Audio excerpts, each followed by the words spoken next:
नमस्कार। सभा में उपस्थित सुधीजनों का हार्दिक स्वागत करती हूँ। अर्जुन से अनुरोध है कि वे माननीय मुख्य अतिथि डॉक्टर मुरली मनोहर जोशी को सम्मान पूर्वक मंच पर लेकर आए। सम्मान पूर्वक कैसे ले जाया जाए मालूम नहीं।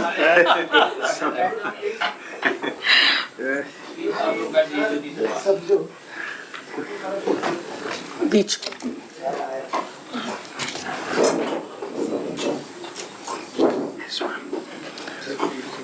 अर्जुन अब हमारे आदरणीय वक्ता प्रोफेसर कपिल कपूर को सम्मान पूर्वक।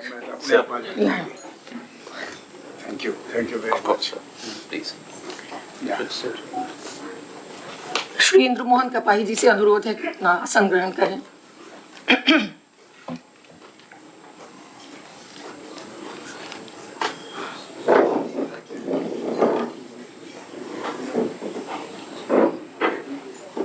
अमरेंद्र जी से अनुरोध है कि वे शॉल से माननीय मुख्य अतिथि और आज की सभा के अध्यक्ष डॉक्टर जोशी को शॉल से सम्मानित करें।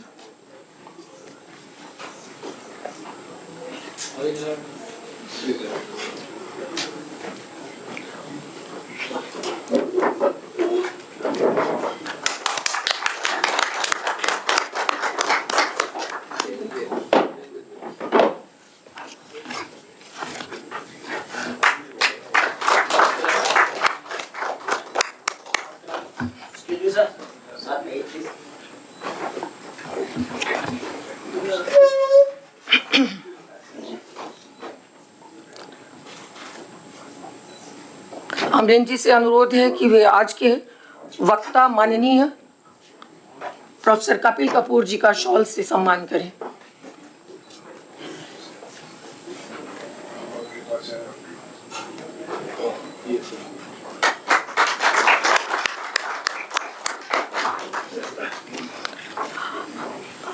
अब अमरेंद्र जी श्री इंद्र मोहन कपाही जी का शॉल से सम्मान करेंगे।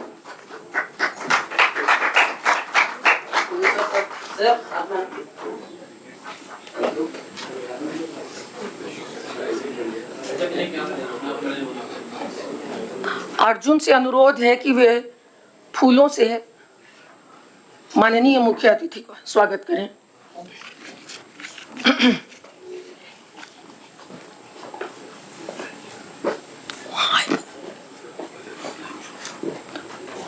माननीय मुख्य अतिथि डॉक्टर जोशी।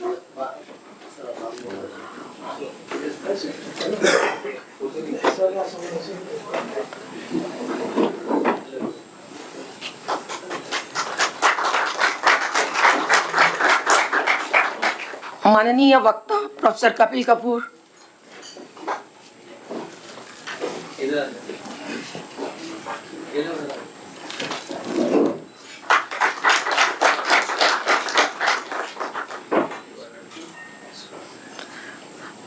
आदरणीय श्री इंद्र मोहन कपाही जी।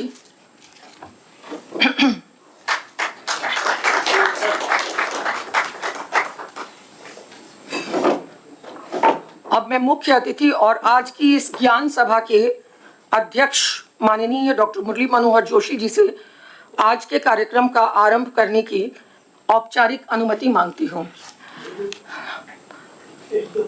असतो मा सद्गमय तमसो मा ज्योतिर्गमय मृत्योर्मा अमृतम गमय।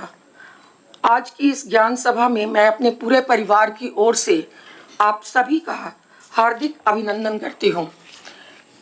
यह कार्यक्रम बाबूजी श्री सत्यदेव नारायण की स्मृति में उनके 100वें जन्मदिन पर आरंभ किया जा रहा है।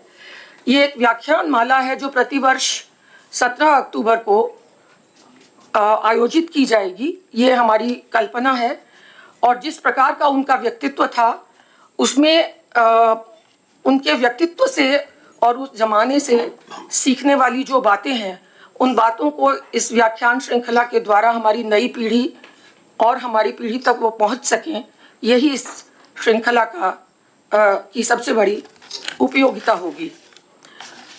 बाबूजी की डिग्री विज्ञान की थी पर मन साहित्य संस्कृति भाषा इतिहास और राजनीति में रमता था। वे पत्रकार थे शुरुआत में पटना के प्रसिद्ध दैनिक अंग्रेजी सर्चलाइट से उन्होंने अपने करियर की शुरुआत की थी। 1952 में वे दिल्ली आ गए और यहीं बसने का निर्णय किया। वे तब हिंदुस्तान स्टैंडर्ड में आए और वहाँ काम करते करते वे पुनः पीटीआई में आए और 1983 में वे पीटीआई से सेवानिवृत्त हुए। अपनी गहरी अंतर्दृष्टि, विचारशीलता, प्रबुद्ध बौद्धिक चेतना और विश्लेषण क्षमता, नैतिक साहस, भाषा पर अधिकार और पकड़ के कारण वे एक दूसरे के धुर विरोधी राजनीतिक दलों और विचारधाराओं और नेताओं में भी अत्यंत विश्वसनीय और लोकप्रिय पत्रकार थे। इस युग की पत्रकारिता में पैसे कम और पत्रकार का मोल ज्यादा था। वे खतरे उठाने की हद तक स्पष्टवादी थे और एक छोटा सा वाकया सुनाना चाहती हूँ जिससे अंदाज हो जाएगा आपको कि ऐसा भी हो सकता है। ये बड़ी अविश्वसनीय बात है। आपातकाल चल रहा था। डॉक्टर जोशी इसका साक्ष्य दे सकेंगे। श्री जगदीश माथुर, जिनको हम लोग जगदीश चाचा कहते थे, वो घर पर आए हुए थे आपातकाल के दौरान और वो भीतर के कमरे में बैठे थे और उन्हें आए हुए अभी कुछ ही देर हुई थी। तब तक चूंकि बाबूजी पत्रकार थे, सभी दलों के लोगों से उनकी उतनी ही मित्रता थी। आप सोचिए कि उस जमाने में HKL भगत साहब सीढ़ियां चढ़ रहे थे। बाबूजी गए और वहां उनको सीढ़ियों पर रोका और उनको कहा कि देखिए साहब, आप मेरे मित्र हैं, आपको घर में तो मैं आने दूंगा, लेकिन मेरा नाम सत्यदेव है, मैं झूठ नहीं बोलूंगा, लेकिन आपसे वादा चाहता हूं कि आप कोई क्षति नहीं होने देंगे। उन्होंने वादा किया।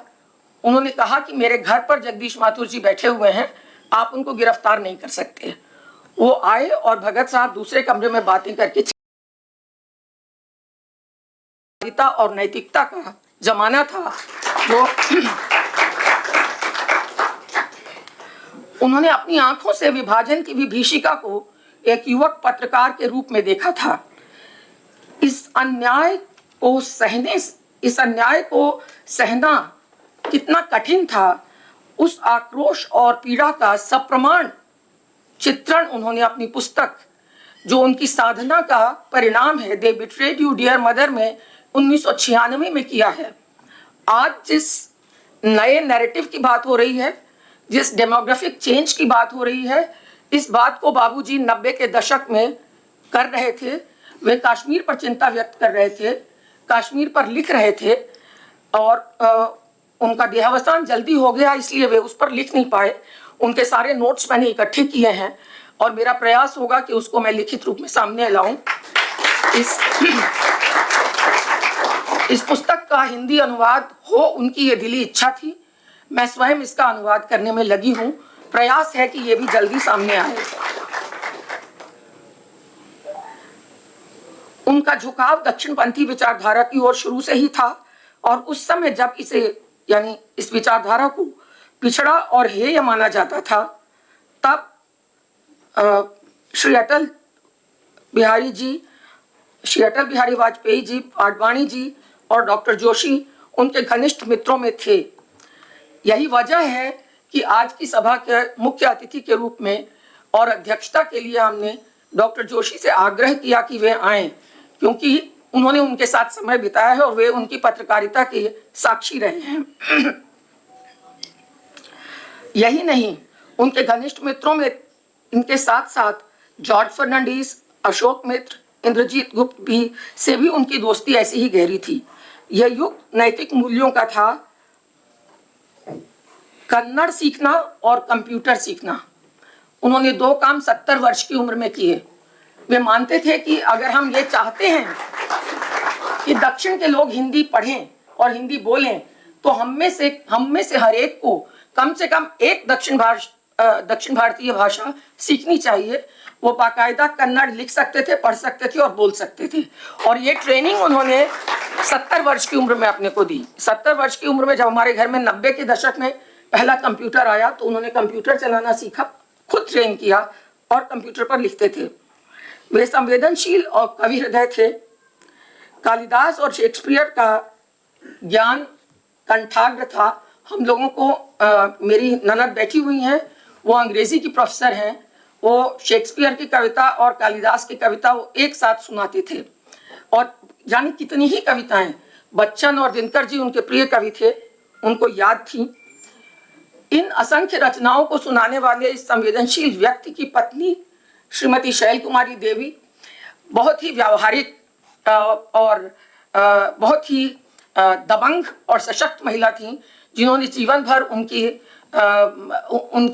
आधारभूत आवश्यकताओं का और आर्थिक स्थितियों का पूरी तरह से संतुलन बनाए रखा और उन्हें किसी तरह की कोई तकलीफ नहीं होने दी। इन दोनों का प्रेम संबंध अद्भुत था। सिर्फ एक छोटी सी बात बताना चाह रही हूँ। उन दोनों के जाने के बाद मैं सामान ढूंढ रही थी और मुझे एक बॉक्स में बहुत पुराने पीले पीले कागज मिले। वो इन दोनों ने जो आपस में एक दूसरे को चिट्ठियां लिखी थी, वो चिट्ठियां थीं। उन चिट्ठियों को पढ़कर मुझे ताज्जुब हुआ कि अम्मा बाबूजी ऐसे थे, और मैं चाहती हूँ कि मैं उन चिट्ठियों को स्कैन करके अपनी आगे वाली पीढ़ी को बताऊं कि पति पत्नी का संबंध ये होता है। वे वैज्ञानिक दामाद, प्रशासक बेटे, प्रोफेसर बेटी बहू, इंजीनियर और इकोनॉमिस्ट नाती पोती पोते से संपन्न परिवार के मुखिया थे। ऐसे व्यक्तित्व का 100वां जन्मदिन ज्ञान सभा के रूप में ही मनाया जाना चाहिए, ऐसा मेरा मानना है।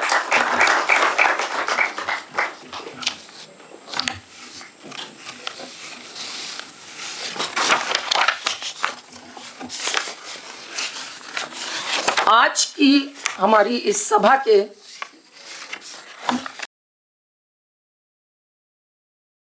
आपको ज्ञात है भारतीय ज्ञान परंपरा और भारत का भविष्य, और जो हमारे वक्ता हैं इनसे मुझे पूरा विश्वास है कि आप सभी लोग परिचित होंगे। और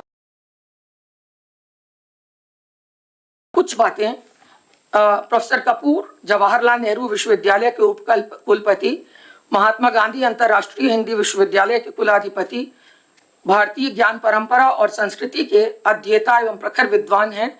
अंग्रेजी भाषा के प्रोफेसर के रूप में आपने जवाहरलाल नेहरू विश्वविद्यालय में 4 दशक तक अध्यापन कार्य पूर्ण किया। नवाचारों से युवाओं एवं प्राध्यापकों को लाभान्वित किया है। भारतीय दर्शन अन्वेषण के परिणाम स्वरूप उसके मूल तत्व को भारतीय जनमानस के समक्ष प्रस्तुत करते हुए आपने मानसिक औपनिवेशिक तंद्रा को तोड़ा है। साथ ही आप भारतीय परंपरा की जड़ों की ओर लौटने के भागीरथ प्रयास में निरंतर उन्मुख हैं। इनके बारे में जो कुछ भी कहा जा सकता है वो इतना लंबा है कि सारा पढ़ने का मुझे साहस नहीं है, लेकिन कुछ बातें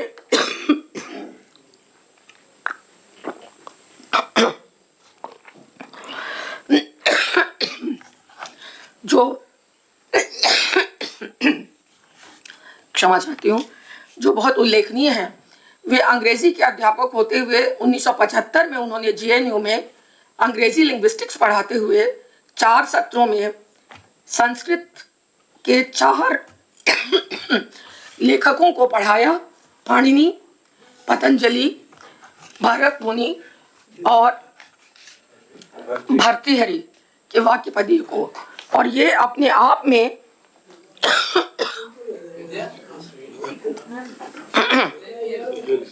हो गया है मेरे पास।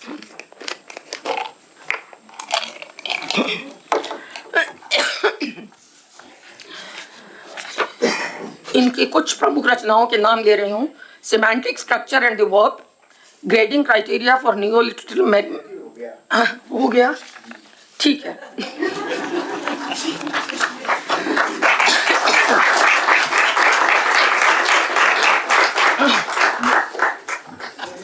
अब मैं गवर्नेंस का और राष्ट्रपति के बारे में आपके लिए कहा जाता है एंड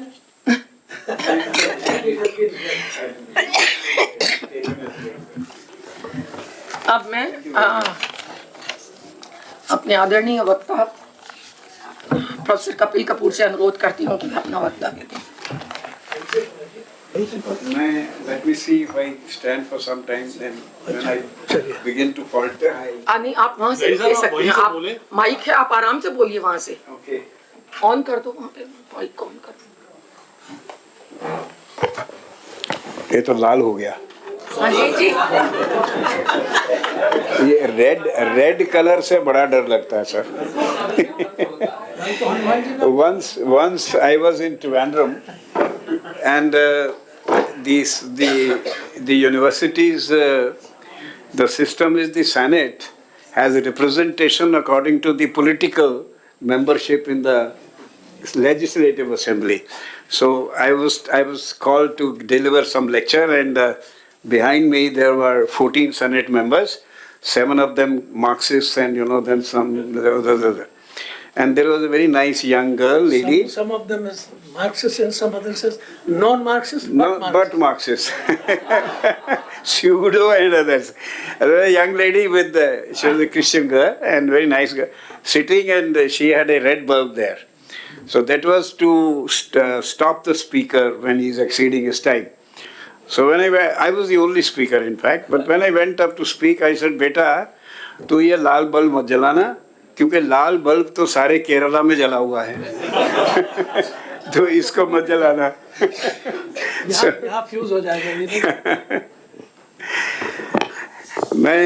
I am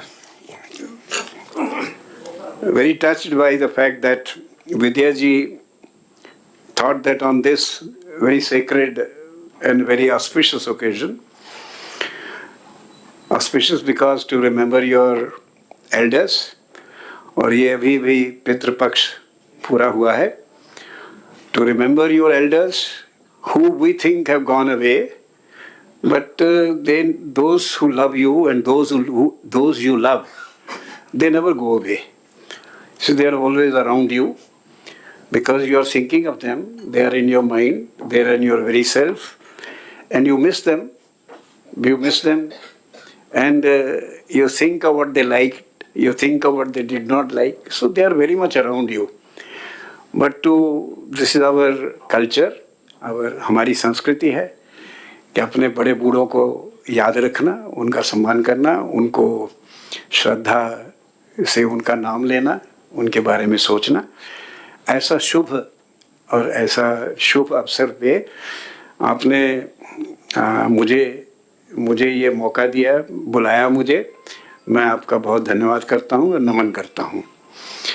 और इससे भी एक और बात जो बड़ी मेरे लिए बड़ी खुशी की है और गौरव की है कि माननीय श्रद्धेय जोशी जी के सामने नहीं, साइड पे, पर बैठना भी इनके सामने ज़्यादा ठीक नहीं है। आई शुड नॉट सिट, पर नहीं सर, अब समझते मैं क्या कह रहा हूँ। मैं सर से कई साल से परिचित हूँ और इनके सामने, इनके प्रेजेंस में कुछ कहने का मौका मिलना, ये भी एक बड़ी रेयर अपॉर्चुनिटी है।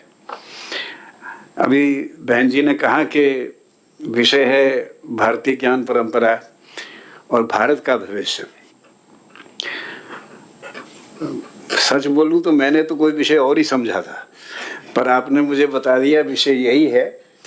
अब जब भी हम भारत की ज्ञान परंपरा की मैं बात करता हूँ तो मुझे पंडित भागवत शास्त्री जी याद आते हैं, जिनको मैंने 77 के सन में सुना था, जब वो खुद 88 साल के थे। बड़े शुभ व्यक्ति, बड़े बिल्कुल प्योरिटी जिनको मार करती थी, और केवल संस्कृत जानते थे, केवल संस्कृत बोलते थे। तो उन्होंने भाषण दिया था, computer and the human mind, ये विषय था, अंग्रेजी में नहीं, संस्कृत में। उसके बाद मैंने किसी कंप्यूटर वाले से भी इतना बढ़िया वक्तव्य, जो अंतर संबंध है मशीन का और मानस का, वो मैंने किसी का सुना नहीं। उसमें मैं जाऊंगा नहीं क्योंकि वो एक डिस्ट्रैक्शन हो जाएगी, पर बात बहुत बढ़िया कही थी उन्होंने। उसमें जब वो बोलने जा रहे थे तो मैं, क्योंकि संस्कृत मैंने स्कूल कॉलेज में नहीं पढ़ी थी, मैंने अपने आप को सिखाई। जब मैंने देखा कि अगर मुझे अपने बच्चों को, स्टूडेंट्स को एक समतल भूमि देनी है, पश्चिम के साथ वार्तालाप करने की, पश्चिम के ज्ञान के साथ वार्तालाप करने की समतल भूमि देनी है, तो मुझे अपने बच्चों को अपने ग्रंथों का ज्ञान देना होगा। ये मुझे सन 75 में मेरे दिमाग में ये बात आई थी। उस वक्त बहुत कम लोग ये सोचते थे कि अंग्रेजी में, जिसको अंग्रेजी तो साधु भाषा है ना, उससे सब लोग समझते हैं, बल्कि हिंदी आजकल थोड़ी फॉरेन लैंग्वेज हो गई है। तो वो कि to decolonise the mind you have to locate yourself in your own knowledge tradition. That's the only way to decolonise your mind. ये हमें समझ आई तो संस्कृत सीखी मैंने वहाँ। पर अभी मैं सीख रहा था, समझ रहा था, तो मैंने पंडित जी से कहा, पंडित जी बीच बीच में हिंदी बोल दीजिएगा कि मुझे। He looked at me very sharply, didn't utter a word. Wise people who have come to understand things, they speak very little. And people like me who don't understand anything, we keep talking every day and lecturing. My late friend, who has now gone up in flames, I once told him that I put my small finger in Indian knowledge systems, and wherever I speak, people listen with great attention. What will happen if I really begin to understand the tradition? He said, then you will fall silent. Then you will not speak. तो ये बात पंडित जी ने जब सुनी, बोले नहीं, तो उन्होंने कहा, देख कर कहा कुछ नहीं, उनका पहला वाक्य, और वाक्य जो मैं इस वाक्य को कभी भी जब भी भारतीय ज्ञान परंपरा पे बोलता हूँ तो मैं वो वाक्य से शुरू करता हूँ, उनको याद करके, उनको नमस्कार करके। भारतीय ज्ञान परंपरा सनातन गंगा प्रवाह, इसी सनातन गंगा प्रवाह। अब इसमें बहुत, इसमें जैसे कहते हैं ना, अनसेड चीज़ें बहुत हैं। सनातन तो हम सब समझते हैं, उदय जी नहीं समझते तमिलनाडु में, पर हम सब तो समझते हैं कि सनातन और शाश्वत दोनों का अर्थ क्या है। नित्य है, नित्यता का अर्थ है, ये हमेशा था, हमेशा है, और शाश्वत है, ये हमेशा ठीक सत्य रहेगा, ये बदलेगा नहीं। उसमें गंगा प्रवाह, अब गंगा, हम नदी, गंगा को माता गंगा, गंगा कहते हैं, पर गंगा का जल तो हर क्षण बदलता है। अब जो 1000 साल पहले वो भी गंगा, तो आज भी गंगा। तो गंगा जो है वो गंगा ही है, पर उसका जो प्रवाह है, प्रवाह, वो प्रवाह कूटस्थ नहीं है, वो व्यवहारिक प्रवाह है। ये नहीं कि फिक्स्ड है, कि वो जैसे कोई ग्लेशियर होता है, फिक्स नहीं है, जल बदलता रहता है, पर गंगा गंगा रहती है। इसी प्रकार भारतीय ज्ञान, भारत का जो ज्ञान है, भारत का ज्ञान का जो धरोहर है, वो भारत का ही ज्ञान रहा।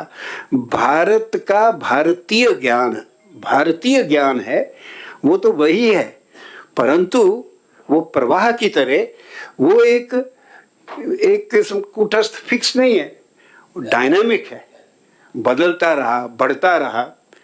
एक नदी की तरह, नदी का एक उद्गम होता है, वहाँ से निकलती है, एक गंगोत्री है, उसके बाद चलती है नदी, तो उसमें दूसरी नदियाँ पड़ती हैं, नदियाँ पड़ती जाती हैं, सप्त धाराएं बन जाती हैं हरिद्वार में जाके।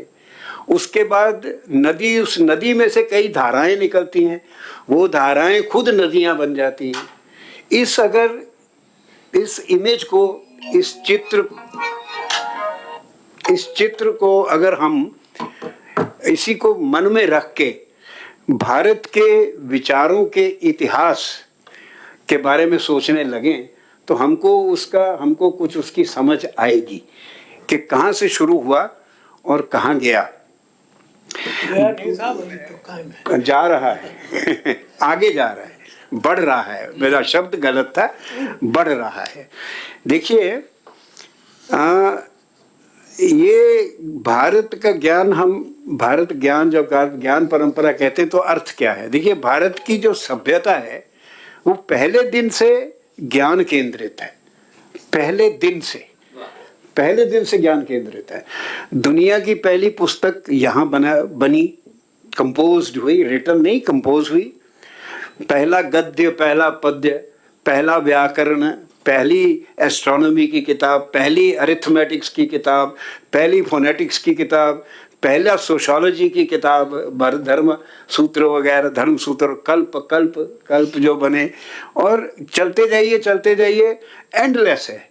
सो भारतीय सभ्यता, ये क्या है भाई, इसको जरा बंद कर दीजिए, I was going to break it. This जो भारत की जो सभ्यता ज्ञान केंद्रित है, ये पिट्रोडा जी ने एक नॉलेज कमीशन के टाइम पे कहा कि अब कंप्यूटर आ गया है तो अब हम भारत को नॉलेज सिविलाइजेशन बनाएंगे। जैसे कि कंप्यूटर आने से पहले हम लोग एक इग्नोरेंट पीपल थे, पर पहले दिन से, मैंने कुछ एग्जांपल्स दिए हैं, बहुत एग्जांपल्स हैं। एक आर्टिकल ऐसा लिखना पड़ा था जिसमें self image and image of others में हमको ये गिनना पड़ा क्या क्या है। ये जान लीजिए कि हम अपना ही नहीं, पूरे विश्व के ज्ञान की मानस गंगोत्री हैं, विश्व के ज्ञान की। कैसे? देखिए, जीरो का जो कंसेप्शन है, जीरो हमारे एक वैयाकरण का इन्वेंशन है, ग्रामेरियन का, अरिथमेटिशियन का नहीं, ग्रामेरियन का। और न्यूमरल्स 1 से 9, जिनको आजकल अंग्रेज लोग कहते हैं अरेबिक न्यूमरल्स, पर अरब लोग क्या कहते हैं? हिंद से वो न्यूमरल भी हमारे हैं। पाई की वैल्यू, और ये decimal system, calculus, algebra, you see, and I remember one of the former prime ministers of Israel when he was here, he said the Swiss invented time. We, that is the Jews, invented eternity. And I thought that in that way, we Hindus, we invented infinity. आदि अनंत का जो concept है infinity का, we invented. अब यही चीजें अगर हम सिर्फ गिने, इनके बगैर विश्व का कोई डिसिप्लिन, कोई ज्ञान, कोई कंप्यूटर, कोई मशीन बन नहीं सकती इन चीज़ों के बगैर। सो मानस गंगोत्री तो हम ही हैं, और बड़ा विशाल भंडार है हमारे पास। दुनिया के सारे भाषाओं के बौद्धिक ग्रंथ एक तरफ, और हमारी 4 ज्ञान स्रोत भाषाएं, संस्कृत, पाली, प्राकृत और पुरातन तमिल, उनमें जो ज्ञान ग्रंथ हैं वो सारी दुनिया की भाषाओं के ज्ञान ग्रंथों से ज़्यादा हैं हमारे। और इतना वल्लभी और विक्रमशिला और नालंदा और तक्षशिला लाइब्रेरी जलाई गई, ज्ञान को रोका गया, बद्ध किया गया, और ज्ञानियों का वध किया गया, और पूरी इंस्टीट्यूशंस को डिस्ट्रॉय कर दिया गया। इसके बावजूद आज भी हमारे पास 1 करोड़ से ज़्यादा मैन्युस्क्रिप्ट्स हैं, पांडुलिपियां हैं, 1 करोड़ से ज़्यादा। थोड़ा अगर खैर वो एग्जैक्ट बात बनती नहीं, क्योंकि ग्यूटनबर्ग ने तो प्रिंटिंग ग्यूटनबर्ग ले आए तो वहाँ छपने लग गया, पर सिर्फ बाइबल के सिर्फ 60,000 मैन्युस्क्रिप्ट मिलते हैं आपको, 1 करोड़ मैन्युस्क्रिप्ट्स। तो ज्ञान का विशाल भंडार है। और ये ज्ञान जो है, हमारा ज्ञान, ये हमने मानस गंगोत्री कह के उसको बहुत पीछे ले गए, पर उसकी आज भी उसकी जो सक्रियता है, या उसकी जो सक्षम है, कितना सक्षम है वो ज्ञान, और कितना क्या नेसेसरी है, आवश्यक है, वो आज भी। इसका मैं थोड़ा जिक्र करूंगा। जैसे देखिए, 19वीं शताब्दी में दारा शिकोह की कृपा से 18वीं शताब्दी में उपनिषद फारसी में यूरोप पहुंचे। एक फ्रेंचमैन ले गया, वो तोयने ने उनको लैटिन में ट्रांसलेट किया, और लैटिन से सारी यूरोप की भाषाओं में आ गए। और 1807 तक by 1807 every university in Europe had a Sanskrit chair. Every university. और 19वीं शताब्दी में यूरोप के बेस्ट माइंड्स जो थे वो संस्कृत पढ़ते थे, जैसे हमारे बच्चे आजकल कॉमर्स और कंप्यूटर पढ़ते हैं, है ना। हमारे, हाँ जी, वो भी अंग्रेजी में पढ़ते हैं। और ये बड़ी एक अद्भुत बात है कि जिस बच्चे के सबसे ज़्यादा नंबर आते हैं, सबसे ज़्यादा, वो या तो जाता है कॉमर्स में जाता है ना, और जिनके सबसे कम होते हैं वो फिलॉसफी में जाते हैं। तो इस हमारे देश का क्या होगा? Ill fares the land to hastening ills a prey, where wealth accumulates, commerce and men decay, है ना। माइंड डिके कर जाता है पर वेल्थ एक्यूमुलेट होती है। बट ये इसका 19वीं शताब्दी में 1891 में हार्वर्ड यूनिवर्सिटी, जो आजकल बड़ी उल्टी यूनिवर्सिटी है, उन्होंने 123 भारतीय ग्रंथों का अंग्रेजी में अनुवाद शुरू किया। इसका मतलब है 19वीं शताब्दी में भी उनको भारतीय ग्रंथों के ज्ञान की आवश्यकता थी। और उसमें से 90 और जमा 2 92 तो छप चुके हैं, बाकी अभी हो रहे हैं। और मैक्स म्यूलर, जिसको लोग, क्योंकि हमारे बुद्धिजीवी जो बुद्धि बेच के जीविका कमाते हैं, उनकी आदत है कि वो बिना पढ़े किताबों को गाली देते हैं और बिना सुने।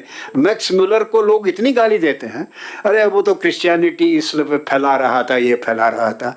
वो भूल जाते हैं उसने टूटे फूटे जले हुए पांडुलिपियों में से हमारे 23 ग्रंथों का उद्धार किया। 23 किसी इंडियन ने, सुक्तांकर ने महाभारत का बनाया, और किसी इंडियन ने, एक लंबी लिस्ट है लोगों की जिन्होंने नाट्य शास्त्र का टेक्स्ट बनाया, और किसी भारतीय ने कोई ग्रंथ नहीं बनाया। उसने 23 ग्रंथ बनाए, 62 साल उसने संस्कृत में लगाए। और जब वो 83-84 साल के थे, मोर देन 80, उनसे किसी ने पूछा कि आपने सारा जीवन भारत के ज्ञान पे लगाया, भारत के ज्ञान पे, और आप भारत नहीं गए? तो उन्होंने कहा जब मेरे पास समय था, मेरे पास पैसा नहीं था, अब मेरे पास समय नहीं है। I have to do so much. But ये बड़े सुनिएगा, जो लोग आपको आगे अगली बार मिलें, जो मैक्स म्यूलर को गाली दें, तो सुनिए वो क्या कहते हैं। But if I go, I will like to go to Kashi and I will like to be cremated there. मैं चाहूंगा कि मेरी वहां क्रीमेशन हो। यू सी दैट, वो जो और जब एडिसन ने ग्रामोफोन बनाया और जब उसमें उसने आवाज भरनी थी, तो मैक्स म्यूलर के पास गया। क्या आपको इस संस्कृत का इसमें देखिए, तो पहली आवाज जो मशीन में भरी गई वो संस्कृत में, और जब वो लंदन में सुनाई गई, सुना दी, लोगों को समझ नहीं आई, सुन ली, तो उन्होंने, एडिसन ने मैक्स म्यूलर से कहा आप आइए। तो उन्होंने कहा कि इनकी आवाज है, अब आप बताइए आप क्या बोले। उन्होंने गायत्री मंत्र बोला था ग्रामोफोन में, इसी पहली बार गायत्री मंत्र। तो अगर हम हमारा ये जो ज्ञान की जो सक्षम ज्ञान है, और ये ज्ञान जो है, इसका एक बड़ा देखिए, वेस्ट में जो मेटाफर है, रूपक क्या है, नॉलेज इज पावर। और वो बाइबल, ओल्ड टेस्टामेंट, ड्यूटोनॉमी से आता है कि जो God says to Adam, I made you in my image, the fish of water and the fowl of the air are for you to enjoy, exercise dominion over them. Dominate करो, dominion, and that is what West is doing even today. कहीं कुछ भी हो रहा हो, कहीं ना कहीं वो घुस जाते हैं, है ना, एंड दे डोमिनेट। उनका the whole Descartes, 16th century thinker, Descartes, in his book on method says, the goal of knowledge is to bend nature to man's purpose. Bend nature to man's purpose. तो ये उनका metaphor है, ज्ञान से दूसरों पे राज करना, ज्ञान से प्रकृति को मोड़ तोड़ के इंसान के जीवन को ज्यादा सुविधाजनक बनाना। सुविधा, क्योंकि उनके जीवन का लक्ष्य सुविधा है, हमारे जीवन का लक्ष्य संतोष और सुख है, कंटेंटमेंट एंड हैप्पीनेस उनका है, सुविधा। तो उसमें बनाना, तो डेकार्ट का ये जो नॉलेज है, पर हमारा क्या है मेटाफर? हमारा मेटाफर भगवत गीता में भगवान कृष्ण कहते हैं कि nothing purifies like knowledge, knowledge is a purifier.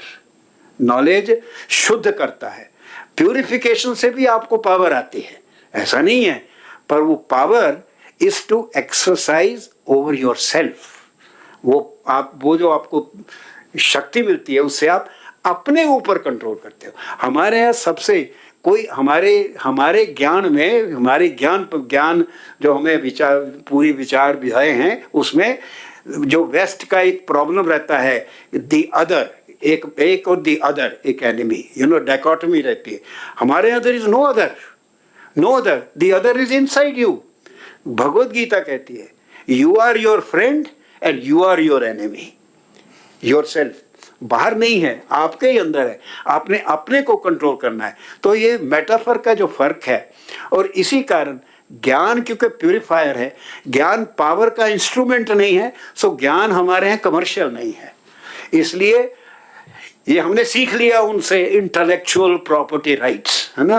पर भारत की परंपरा में ज्ञान का कॉपीराइट नहीं होता, क्योंकि ज्ञान को बेचा नहीं जाता, बांटा जाता है पर बेचा नहीं जाता।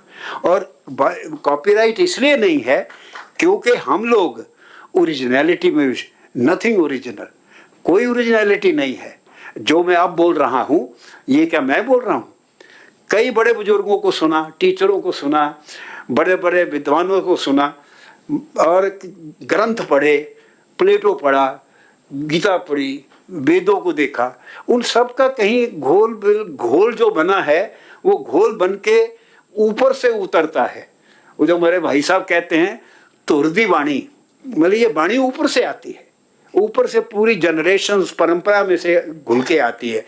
तो जयंत भट्ट बड़ा ग्रेट थिंकर है, लॉजिशियन है, न्याय मंजरी में कहता है there is no originality, the only originality is in rearrangement of ideas. आप उनका क्रम बदल के उनको एडजस्ट करते हैं, ये करते हैं।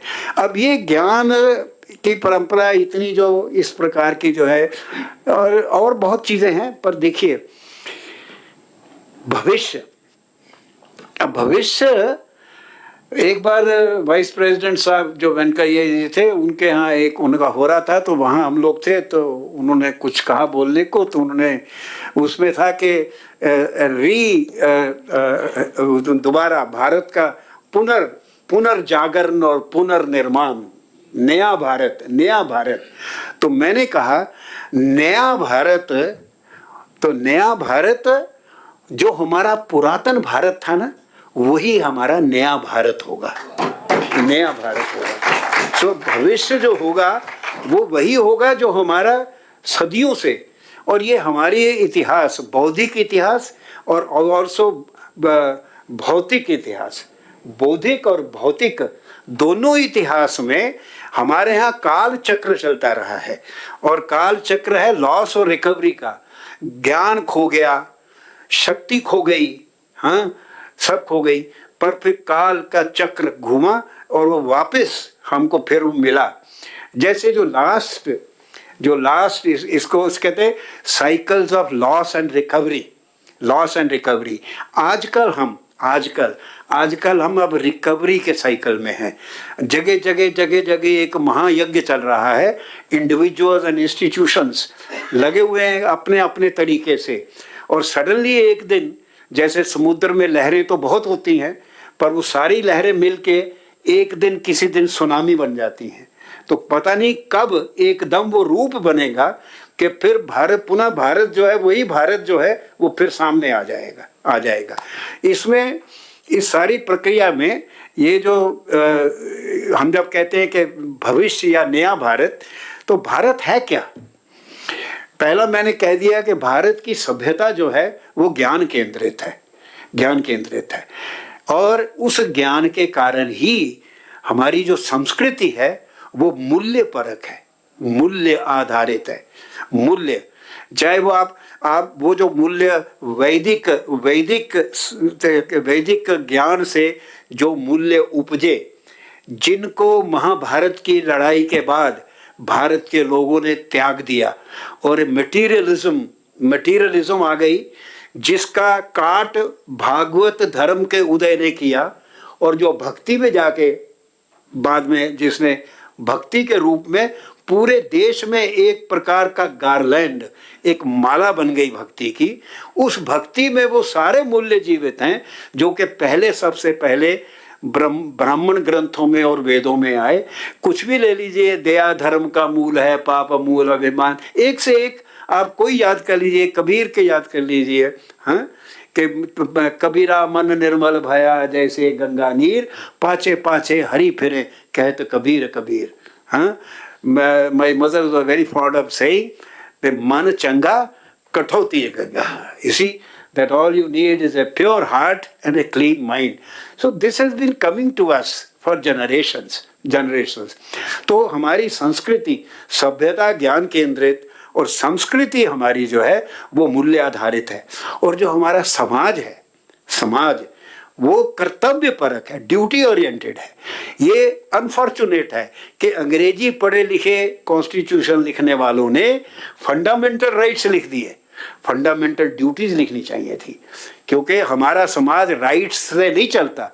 घर में, किसी भी घर में कोई अगर बड़ा बेटा कहने लगे कि मैं तो ये चाहता हूँ, मैं जैसे मेरी तनख्वाह आएगी मैं ये करूँगा, तो माँ कहेगी पहले ये सोच तेरा फर्ज क्या है, फर्ज क्या है तेरा, ये कि तू क्या करेगा, तुझे क्या चाहिए, नहीं, फर्ज क्या है, ड्यूटी इज हार्मनी प्रमोटिंग। क्योंकि ड्यूटी में आप दूसरों का सोचते हो कि मुझे दूसरे के लिए क्या करना है। राइट्स का जो ओरिएंटेशन है वो कॉन्फ्लिक्ट ओरिएंटेड है, क्योंकि राइट्स में आप अपने बारे में सोचते हो, इसलिए झगड़ा होता है, लड़ाई होती है। तो हमारा समाज कर्तव्य परक, इसलिए अभी मोदी जी ने कर्तव्य पथ, कर्तव्य, कई लोग कहते हैं कर्तव्य का क्या मतलब है, यहाँ कर्तव्य का क्या मतलब है। बोले it's a reminder of our very old belief that we all, because लोक संग्रह जिसके शब्द का प्रयोग 3 बार हुआ है गीता में, लोक संग्रह इज द ध्येय। कोई भी ह्यूमन एफर्ट, कोई भी चेष्टा इस देश में, परंपरा में कोई भी चेष्टा is not an and in itself. उस चेष्टा का जो ध्येय है वो हमेशा लोक संग्रह, welfare of the people, welfare of the people. Charaka Samhita में शुरू में वो कहता है कि ये आयु का वेद है, आयुर्वेद, पर कौन सी आयु, सुख आयु, हित आयु। सुख आयु आपके लिम्स, आपका माइंड, आपकी इंद्रियां और आपका मन और आपका चित्त सब हार्मनी में है, ये है सुख आयु।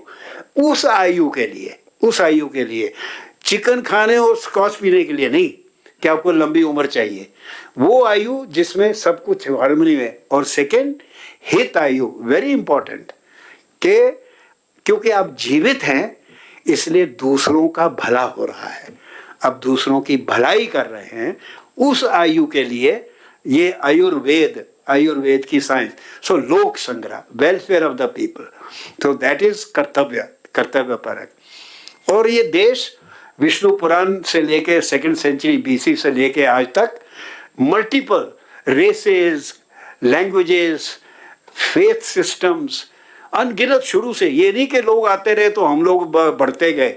आप विष्णु पुराण 2nd सेंचुरी BC और टॉलमी का मैप ऑफ इंडिया जो आप देख लीजिए तो आपको पता लगेगा ये भारत तो कितना विशाल और हमेशा ही मल्टीपल रहा है। फिर भी हम एक राष्ट्र, एक भारतवर्ष, जम्बू द्वीप पे भारत खंडे, कैसे कि भगवान ने ही ऐसा प्रदेश दिया है, ऊपर एक कैप है पहाड़ों की, एक फिर ट्रायंगल है ऐसे, और नीचे फिर समुद्र उसके पैर धोता है। और ये देश naturally we are gifted with the largest body of alluvial land in the world, and we were the chief producers of the world when our GDP was 34% of the world, you see। और वही हमारा होता था खाना। आज भी हमने इन दिनों में, कमी के दिनों में 50,000 टन अफगानिस्तान को, 30,000 टन लंका को और 70 करोड़ लोगों को 2-2.5 साल खाना खिलाया है। ये इस देश का जो धन है, जो वेल्थ है, इसमें और कैटल में थी जो वेल्थ जो थी। और इसलिए जो हमारे इस सब वैरायटी के बावजूद हम लोग एक हैं। आपको ध्यान नहीं होगा, जब बड़े हैं उम्र के वो जानते हैं, जब अफगानिस्तान में तालिबान शुरू हुए थे, रशियन राज था, तो कलाशिकोव राइफल होती थी, 140 होती थी। तो छोटे छोटे लड़के 12-12 साल के, इधर कलाशिकोव हाथ में और इधर ट्रांजिस्टर। उन दिनों में ट्रांजिस्टर बड़े होते थे और लेदर के होते थे और ऐसे टाले जाते थे। और इधर कलाशिकोव और ट्रांजिस्टर में गाना बज रहा है लता मंगेशकर का। अफगानिस्तान में उज्जैन विदर्भ का निकले हुए विचार और कार्ड वगैरह वहाँ चले जाते हैं। तो इस तरह जो एकात्मता है, एकात्मता ज्ञान जनित चैतन्य की एकात्मता, ज्ञान जनित चैतन्य की एकात्मता है ये। It is a unity of consciousness generated by our knowledge. तो I think there is enough hope. There is not only a good future, but ये साइकिल जो रिकवरी का है, जब ये पूरा होगा तो। और एक और बात आखिर भी कह देता हूँ, हमारी अस्मिता इस देश की, चाहे कोई माने ना माने, और मैं तो मानता हूँ चाहे मुस्लिम हो, क्रिश्चियन हो, कोई भी हो, इस देश की अस्मिता बेसिकली सनातन धर्म ही है। क्योंकि सनातन धर्म जो है सर्ववाद अविरोधिनी, किसी भी वाद का विरोध नहीं करता।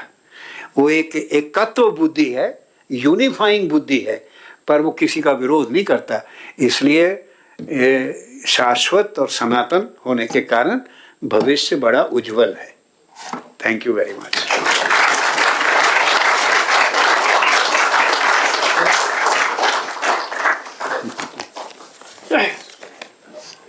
गागर में सागर भर देते हैं।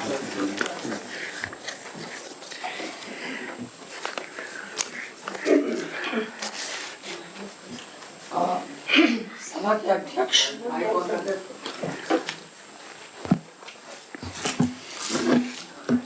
आज की सभा के अध्यक्ष और माननीय मुख्य अतिथि डॉक्टर मुरली मनोहर जोशी जी फिजिक्स के प्रोफेसर रहे हैं, विभागाध्यक्ष रह चुके हैं। उनकी अनेक विशिष्ट उपलब्धियां हैं जिनको आप जानते हैं। मैं राजनीतिक उपलब्धियों की बात नहीं करूंगी, लेकिन जिनका देश के विकास में महत्वपूर्ण योगदान रहा है, उन 1-2 बातों का उल्लेख जरूरी समझती हूँ, क्योंकि उसे आज जानना बहुत जरूरी है। पब्लिक अकाउंट्स कमेटी पैक के अध्यक्ष के तौर पर उन्होंने पहली बार सार्क देशों के पैक को बुलाकर सम्मेलन का आयोजन किया था। आर्थिक मामलों पर उनकी पकड़ और विश्व व्यापार संगठन में भारत के पेटेंट रेजिम पर नए रवैये के लिए वे जाने जाते हैं। उन्होंने कई गैर कांग्रेसी दलों के नेताओं के साथ मिलकर ट्रिप्स और गैट मामलों पर सांसदों का एक फोरम संगठित किया था, जिसके संयोजक थे डॉक्टर जोशी और श्री चंद्रशेखर, जॉर्ज फर्नांडीज, अशोक मित्रा, श्री गुरुदास दासगुप्ता और श्री जयपाल रेड्डी एवं अन्य नेता इसके सदस्य के रूप में दायित्वों का निर्वहन कर रहे थे। इस आंदोलन ने विश्व कारोबारी संगठन के प्रति देश के रुख को तय करने में और विकसित देशों की चुनौतियों से निपटने में बहुत बड़ी मदद की थी। डॉक्टर जोशी ने 1996 में ट्रिप्स की एक बैठक की अध्यक्षता भी की थी। उनकी प्रकाशित पुस्तकें हैं पैराडिग्म्स ऑफ डिसइंटीग्रेशन एंड हार्मनी 2003, मेरे सपनों का वैज्ञानिक भारत 2005 और विकल्प 1991, science sustainability and Indian national resurgence, a collection of speeches 2008। Doctor Joshi को इकोलॉजी पर आधारित अंतर्राष्ट्रीय अकादमी द्वारा सम्मानित किया गया। 2001 में Russian national science academy of natural sciences द्वारा फेलो के लिए वे चयनित हुए। डॉक्टर जोशी पहले ऐसे भारतीय थे जो फेलो की सूची में चयनित हुए, जिसका चयन 24 नोबेल पुरस्कार विजेताओं की वाली समिति ने किया था। डॉक्टर जोशी को कानपुर, बनारस और कुरुक्षेत्र विश्वविद्यालयों द्वारा अनेक उपाधियों से सम्मानित किया गया है। उन्होंने अनेक विदेशी दौरे किए और 1988 में सांस्कृतिक नीतियों पर टेकन एज रेड अंतर्राष्ट्रीय कॉन्फ्रेंस में भाषण दिया। जी उनके विचारों को कई लोगों ने अंतर्राष्ट्रीय स्तर पर प्रशंसा की है। कॉमनवेल्थ साइंस काउंसिल के चेयरमैन डॉक्टर बेन गुरबेस ने डॉक्टर जोशी के दक्षिण अफ्रीका में दिए गए संबोधन को लैंडमार्क बताया था। अब मंच से ही आदेश आ गया है तो मैं क्या कहूँ। डॉक्टर जोशी बाबूजी के बहुत घनिष्ठ मित्र रहे हैं। मेरा उनसे अनुरोध है कि वे अपना आशीर्वचन इस सभा को प्रदान करें।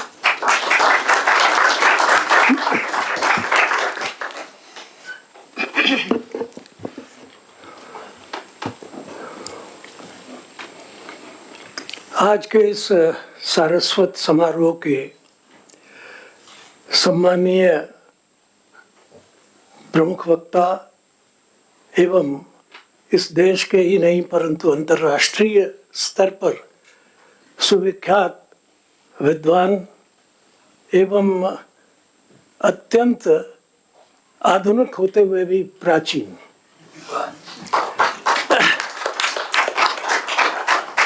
मेरे पार्श्व में विराजमान श्री इंद्रमोहन कपाही जी, मुश्किल ये है कि यहाँ ये तो संस्कृत वाले हैं और हम दो भौतिक विज्ञान के लोग हैं।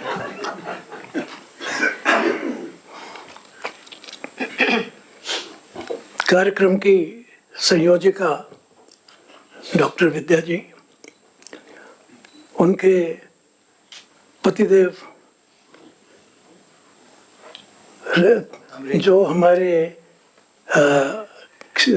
देश की जो सबसे प्रमुख सेवा है इंडियन एडमिनिस्ट्रेटिव सर्विस, उसके प्रमुख अधिकारी श्री अमरेंद्र जी, उनके सुपुत्र और इस सभागार में समुपस्थित विद्वज्जनों और श्री सत्यदेव नारायण जी के प्रशंसकों, उनके परिवारजनों और उनके साथ साथ ही आज के हमारे प्रमुख वक्ता को सुनने के लिए आए हुए अन्य सुधीगण, सबसे पहले तो मैं विद्या को बधाई दूंगा कि उन्होंने ये कार्यक्रम आयोजन किया।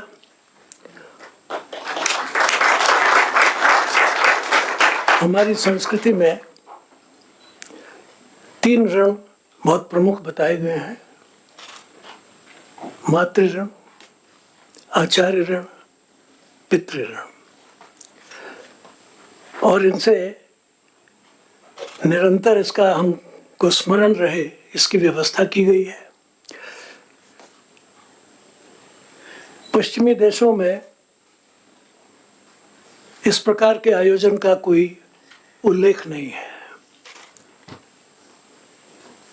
क्योंकि उनमें अभी तक ये ज्ञान नहीं है कि इस धराधाम पर हमारे आने का सबसे प्रमुख कारण हमारे माता पिता हैं, और उसके पश्चात इस ब्रह्मांड को समझने का या अपने परिवेश को समझने का जो उपादान है वो हमारे आचार्य हैं, हमारे अध्यापक हैं।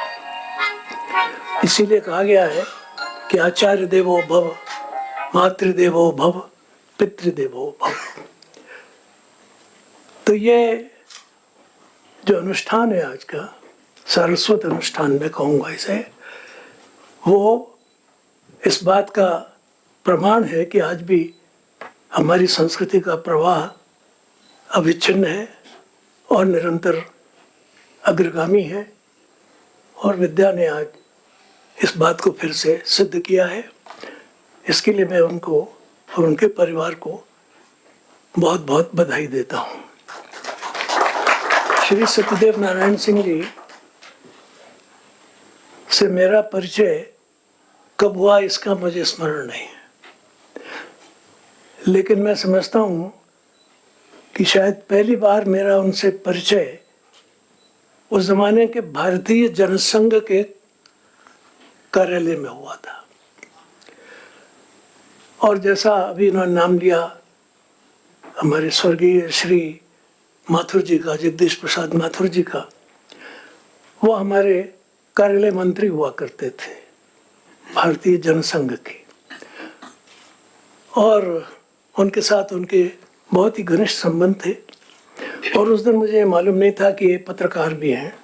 बातचीत होती रही और धीरे धीरे उनका ये रूप के वो पत्रकार हैं वो मेरे सामने आता गया, और फिर हमारी उनकी घनिष्ठता बहुत बढ़ती गई। और उसका एक उदाहरण ये है कि ये दोनों जो यहाँ बैठे हुए हैं पति पत्नी, ये उसी संबंध का और उसी का एक प्रमाण है। एक तरह से पारिवारिक संबंध था, वैचारिक संबंध था, और सबसे बड़ी बात ये कि उनके नाम के अनुसार सत्यदेव नारायण, वो वास्तव में सत्य के पुजारी भी थे। और उनके हर एक, मैं कहूँगा, किसी भी लेख में या उनकी रिपोर्ट में कभी ये किसी को कहने का अवसर नहीं मिला कि ये सत्य से परे है। बहुत विचार करके, परख के, जानबूझ के, पढ़ के, बहुत संतुष्ट होके वो उस समय रिपोर्ट देते थे। आज तो शायद अगर वो होते तो सिर पीट लेते अपना, और आज के पत्रकार अगर उनसे बैठते तो कहते ये आप क्या बता रहे हैं हमको, ये कुछ नहीं, एक कोई हमको मुद्दा मिल जाएगा, खबर बनाना तो हमारे बाएं हाथ का खेल है। तो आज खबर बनती है, आज खबर बिकती है, आज खबर चलती है। तब न खबर बनती थी, न बनती थी, न चलती थी। तब खबर खबर होती थी, और वो बेखबर लोगों को बाखबर बनाने का काम करती थी। तो ये जो एक उनके जीवन की विशेषता थी, वो मेरे लिए उनकी मित्रता एक बहुत महत्वपूर्ण जीवन का सोपान रही है। और मैं ऐसा समझता हूँ कि वो एक बहुत ही अद्भुत प्रकार के व्यक्ति थे, जो बाहर से देखने में समझ में नहीं आते थे, और जब आप अंदर बैठते जाइए तो बहुत से मोती उनके विचारों के आपको मिलते रहते थे। मैं उनके प्रति बहुत श्रद्धांजलि अर्पित करता हूँ, और प्रभु से प्रार्थना करता हूँ कि उनके जैसे और पत्रकार, उनकी जैसी प्रतिभा और सत्यवादिता के लिए अपने आप को एक तरह से अर्पित करने वाली पत्रकारिता इस देश में जागृत हो। और मैं सच कहूँगा कि मैं कभी कभी उनसे कहता था कि दो बातें आप में बड़ी विचित्र हैं। उनमें से एक थी कि नारद कभी झूठी खबर नहीं देते थे, मगर किसी खबर से वो कुछ न कुछ ऐसा उत्पन्न कर देते थे कि जिससे कई खबरें और बहुत सालों तक बनती रहती थी। तो जो उनकी विशेषता थी वो उसी प्रकार की आधुनिक युग में उनकी पत्रकारिता में और उनकी स्पष्टवादिता में और उनकी इस दृष्टि में कि खबर का अर्थ लोगों को बाखबर बनाना है। तो ऐसे श्री सत्यदेव नारायण सिंह जी के लिए मैं अपनी श्रद्धांजलि अर्पित करता हूँ, और प्रभु से प्रार्थना करता हूँ कि वो किसी न किसी रूप में जल्दी से जल्दी एक नई पत्रकारिता का श्री गणेश करने के लिए हमारे बीच में पधारें, और कहीं ना कहीं उनका अवतार हो जाए। ये हमारे लिए बहुत महत्वपूर्ण होगा।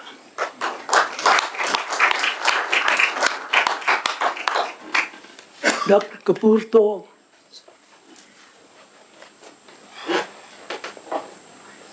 खजाना है, ट्रेजरी ऑफ थॉट्स है। उनका अध्ययन बहुत विशाल है और उसका फलक बहुत विशाल है, और छोर समझ में नहीं आता वो क्या बोलते हैं और उसको कहाँ ले जाकर कितनी दूर तक ले जा देते हैं, ये हर एक के बस में नहीं होता करना। ये एक विलक्षण प्रतिभा है उनकी। मैंने उनको कई बार मंचों पर सुना है, और मुझे बहुत आनंद होता है कि ऐसी प्रतिभा हमारे देश में है और दिल्ली में विद्यमान है। और मुझे अफसोस होता है कि उनका उपयोग हमारा देश पूरे तौर पर नहीं कर पा रहा है। आपको दीर्घायु मिले, चरक वाली ही, आपका आशीर्वाद चाहिए और कुछ नहीं चाहिए। चरक वाली ही आयु मिले आपको, उसी प्रकार की बहुजन हिताय बहुजन सुखाय। आपने जो कह दिया वो सबसे ज्यादा है और कुछ नहीं चाहिए सर। तो मैं उनका व्याख्यान सुन के हमेशा कुछ न कुछ नई बात सीखता हूँ, सुनता हूँ और गुनता भी हूँ। अब आजकल कई बार याद नहीं रहता है तो कोशिश करता हूँ कि याद भी करता रहूँ। डॉक्टर कपूर ने भारत की ज्ञान परंपरा के विषय में बड़ा सारगर्भित और बहुत सरल भाषा में विश्लेषण भी किया और हमें ज्ञान से परिचित भी कराया। हमारी ज्ञान परंपरा की शुरुआत मेरी दृष्टि में वेद के एक सूक्त से शुरू होती है। वैसे तो वेद ही ज्ञान का श्री गणेश है, ब्रह्म और वेद एक ही चीज है, लेकिन जिसको मैं बहुत महत्वपूर्ण मानता हूं वो प्रश्न है कि भाई ये कहाँ से हो रहा है, ये सृष्टि कहाँ से आ रही है। वो कहता है कि साहब ये जो पृथ्वी है ये जल से पैदा हुई है। क्या जल से पैदा हुई है? जल कहाँ से पैदा हुआ? तो जल अग्नि में से पैदा हुआ है। अग्नि कहाँ से पैदा हुई? कहता है ये अग्नि वायु में से पैदा हुई है। वायु कहाँ से पैदा हुई? ये आकाश से पैदा हुई। आकाश कहाँ से पैदा हुआ? कहता वो तो मैं नहीं जानता। कहता वो जानता होगा जिसने इस सृष्टि को बनाया है। फिर कहता है पता नहीं वो भी जानता है या नहीं जानता। बहुत बढ़िया। ये मेरी तुच्छ बुद्धि में ज्ञान का बिल्कुल बिगिनिंग है और उसका सच्चा स्वरूप है, जिसमें वो स्वीकार करता है कि ये मैं नहीं जानता। To not to know is to know. सवाल ये है, आगे उपनिषद में कहा भी गया है कि जो कहता है कि मैं जानता हूं वो नहीं जानता, और जो कहता है कि मैं नहीं जानता वो सब कुछ जानता है। तो शुरुआत वहां से होती। हम कहते हैं ना कई बार कि नेति नेति कहीं गावहीं वेदा, तो ये नेति नेति का अक्सर अर्थ ये लगाया जाता है कि दिस इज द एंड, इसके आगे। मैं कहता हूँ नहीं, न इति, अभी सितारों के आगे जहाँ और भी हैं, यही नहीं है अभी तो। This is not the end, आगे भी है। यहाँ आगे नहीं, अभी इससे और आगे है, अभी और आगे है। हमारे भौतिक शास्त्र में और जो एस्ट्रोनॉमी और स्पेस फिजिक्स है उसके हिसाब से ब्रह्मांड जितना दिखता है वो नहीं है, उससे भी आगे है। और फिर इसमें तमाशा ये है कि वो आगे बढ़ता जा रहा है और जो पीछे वाले थे उनसे ज़्यादा तेज़ी से आगे बढ़ता जा रहा है।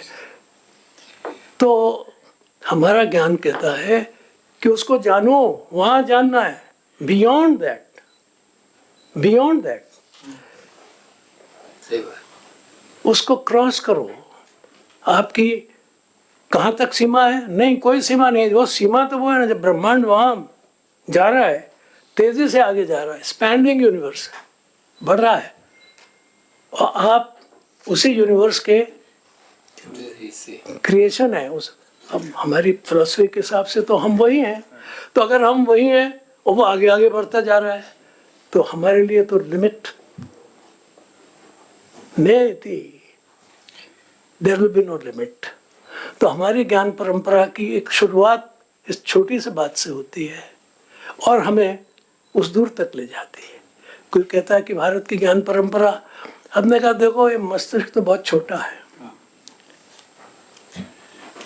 और इससे हम ये अपेक्षा करें कि वो सबको समेट लेगा, ये नामुमकिन है। कुछ लोग कहते हैं कि अगर इंटेलिजेंट मशीन बन गई, आजकल तो उसका बड़ा दौर दौरा है, AI जिसको कहते हैं, वो तो कर लेगी सब। वो तो सब कर रही है। अब मुझे कभी कभी ये सवाल उठता है कि इस मशीन को बनाने वाला जो मशीन बैठा है उसके लिए तो अभी पता ही नहीं कितनी दूर तक जाना है। वो तो उसको तो अभी इट्स बियॉन्ड अनथैम्ड, उसका तो कोई और छोर ही नहीं है। और आप कहते हो कि हमने इस मस्तिष्क से बनाई हुई इस मशीन से हम सब कुछ जान लेंगे, सब कुछ कर लेंगे। ये एक पैराडॉक्स है। कई बार आजकल में हमारे विषय के लोग बहुत से जो भौतिक विज्ञानी हैं वो ये कहते हैं कि हम गॉड पार्टिकल खोज रहे हैं। सर्न में एक बहुत बड़ा आयोजन है विश्व के तमाम देशों से मिलके, जिसमें कई खरब बिलियन डॉलर्स खर्च हो चुके हैं और शायद और होंगे। तो मेरा एक विद्यार्थी उसमें काम करता था, तो आया, मैंने कभी क्या कर रहे हो? ये कर रहे हैं। मैंने कहा ऐसा देखो, मैं एक बात कहना चाहता हूँ, तुम अपने और लोगों से भी कह देना, मैं पहले भी बोल के आया हूँ यूरोप में, और वो ये है कि आपकी इस खोज से आपको गॉड तो मिलेगा ही नहीं, अब पार्टिकल भी भूल जाओगे। क्योंकि आपको पता लगेगा कि द पार्टिकल तो आपके अंदर ही बैठा है। That's it. बात यहाँ होती है। बहुत से उदाहरण आपने भारतीय विद्वानों के और ज्ञानियों के दिए, लेकिन उसमें जो मूल उदाहरण मैं आपके सामने रखना चाहता हूं वो ये है कि आजकल जिस विषय का बहुत बोलबाला है, जिसे क्वांटम मैकेनिक्स कहते हैं, उस क्वांटम मैकेनिक्स का जिसने आविष्कार किया उसका नाम था श्रोडिंजर, इरविन श्रोडिंजर। वो अगर हिंदुस्तान आ गया होता, जैसा कि उसको जिस विश्वविद्यालय का मैं छात्र था वहाँ आने की पूरी बातचीत हो गई थी, लेकिन लड़ाई शुरू हो गई तो नहीं आ पाया। मैं कई बार सोचता हूँ कि अगर वो वहाँ आ गया होता तो हमारे इस देश की भौतिक विज्ञान की नहीं, सारी वैज्ञानिक जो दृष्टि है और जो भारतीय दृष्टि है उसका बड़ा भारी संगम हो गया होता। इरविन श्रोडिंजर से किसी ने कहा कि तुम्हारे सिद्धांत का मूल क्या है? उसने कहा देखो, मेरे सिद्धांत का मतलब है कि ये जो ब्राह्मण, हिंदुस्तानी ब्राह्मण, हिंदू ब्राह्मण बोलता है तत्वमसी, दैट द वर्ड, ये बोल रहे हो? हाँ, क्यों? उसने कहा देखो ऐसा है कि मैं तो क्रिश्चियन हूं, हमारी क्रिश्चियनिटी में प्लूरैलिटी ये उसका मूल तत्व है। जितने भी मनुष्य हैं वो एक दूसरे से अलग हैं। Christianity does not recognize the plurality of the soul. It does not recognize the singularity of the soul. It recognizes the plurality of the soul. लेकिन मैं देख रहा हूँ कि ये सत्य नहीं है। सत्य वो है जो वो हिंदू ब्राह्मण कहता है, तत्वमसि, that the word.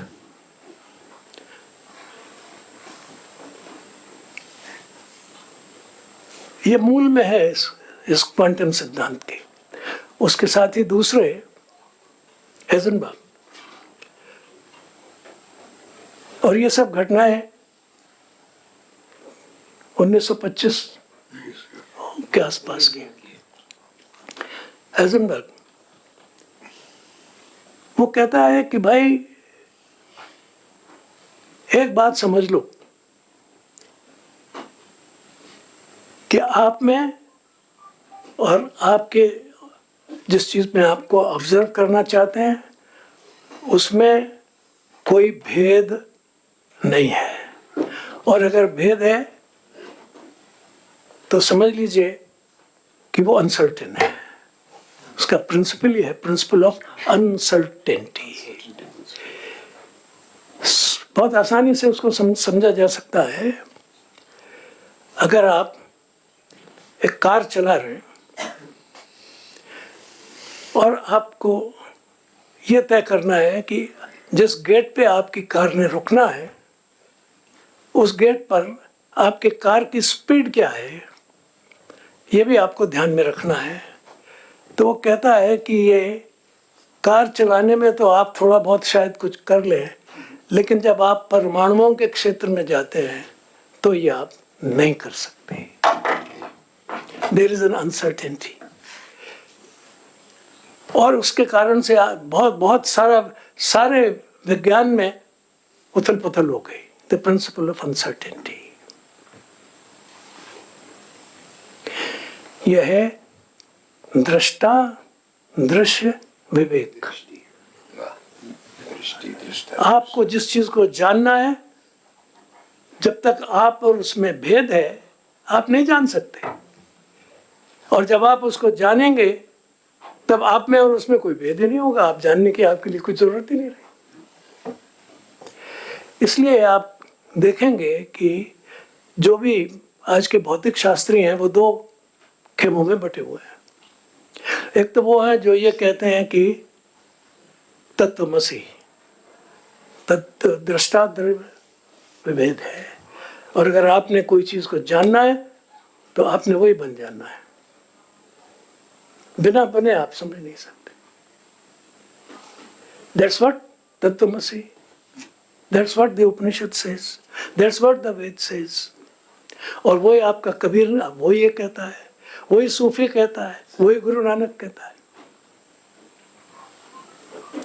लेकिन सिर्फ अब्राहमिक जो फिलोसफीज है वो इसको नहीं मानते, और जो सारा ये विश्व के अंदर आज भितंडा है, वो आपने जिसका नाम लिया लाप्लास का और देकार्त का, और उसमें एक और जोड़िए आप न्यूटन का, और उसमें एक और आप जोड़िए फिलोसोफर बेकन का।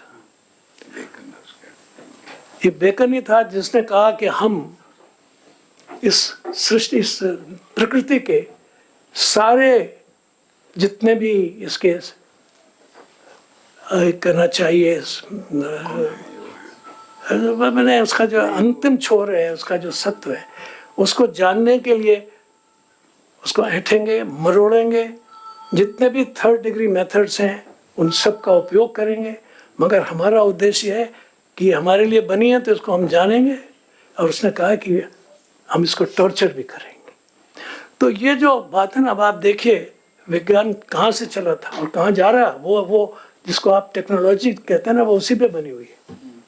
जो मैकेनिक्स है वो उसी में से निकलती है, क्योंकि वो ये कहते थे कि ये ब्रह्मांड एक मशीन है, is known as the mechanical theory of the universe, कि मशीन है, और इस मशीन को जानना है तो इसके पुर्जे तोड़ लो और फिर जान लो। और उस वक्त सबसे बड़ी मशीन घड़ी हुआ करती थी, घड़ी। तो घड़ी को तोड़ लो और डिसमेंटल करके फिर जोड़ लो, बस आपने ब्रह्मांड समझ लिया। तो ब्रह्मांड को फिर समझना है तो उसको तोड़ो, तोड़ते तोड़ते आप पहुंच गए एटम पर। अपने आप तो सब पता लग गया, जैसे लास्ट ब्रिक ऑफ यूनिवर्स पता लग गया, ब्रह्मांड की ईंट पता लग गई। अब पता लगा चलते चलते कि हेजनबर्ग ने तो कहा कि ये गलत जगह है यहाँ तो, और इसने कहा कि नहीं भाई तत्वमसी है। तो आप चले वहां से थे, और जो पार्टिकल फिजिक्स है जिसको वो कह रहा है कि मैं उस टनल में जा करके और ज़रूर गॉड निकाल लूँगा, वो परेशान है। और इत्तेफाक से उस गॉड पार्टिकल का भी जो सूत्रधार है वो भारतीय वैज्ञानिक, जिसका नाम था एस.एन. बोस। बोसन भी कहते हैं इसको, पार्टिकल फिजिक्स जी। बोस ने जो अपना पहला पत्र, शोध पत्र इस विषय पर लिखा, उसमें उन्हें क्वांटम मैकेनिक्स के कुछ सिद्धांतों के आधार पर एक थ्योरी बनाई। वो जब छपने के लिए भेजी तो उसको रिजेक्ट कर दिया गया। तो उसने फिर उसको आइंस्टाइन के पास भेज दिया। आइंस्टाइन ने उसको देख के अपने नाम के साथ कि मैं इसका को ऑथर बनता हूँ, उसको छपने के लिए भेज दिया। That is the Bose Einstein statistics. और वो भी यही कहता है आखिर में चल करके कि अंततोगत्वा एक सरल समय आएगा कि एट ए पर्टिकुलर स्टेज ये दुनिया के जितने भी बोसॉन्स हैं, जिनसे सारा ब्रह्मांड का अधिकांश तो बोसॉन से ही बना है, प्रकाश जिससे बना, वो सब जगह एक जगह इकट्ठे हो सकते हैं। तो you are searching a god particle, that is a boson. आप आज उसकी सर्च करते रहिए सर्च। मैं कहा भाई वो हम तो पहले ही सर्च कर चुके हैं। कस्तूरी नाभि में है और आप ढूंढते फिर रहे हैं। तो हमने तो पहले ही कहा और उसने भी कहा, उसको मान लिया कि अब जो दूसरा सवाल है कि ये सृष्टि चेतन है या अचेतन है। पश्चिमी विज्ञान वाले जो ये मैकेनिकल थियोरी ऑफ यूनिवर्स के मानने वाले हैं, उनके हिसाब से सृष्टि में ज़्यादातर चीज़ें जितनी बड़ी हुई हैं ये इनमें कॉन्शियसनेस नहीं है। बहुत दिनों तक तो बाइबल यही कहती रही कि सिर्फ मनुष्य में कॉन्शियस है, महिला में भी नहीं, महिला में भी नहीं।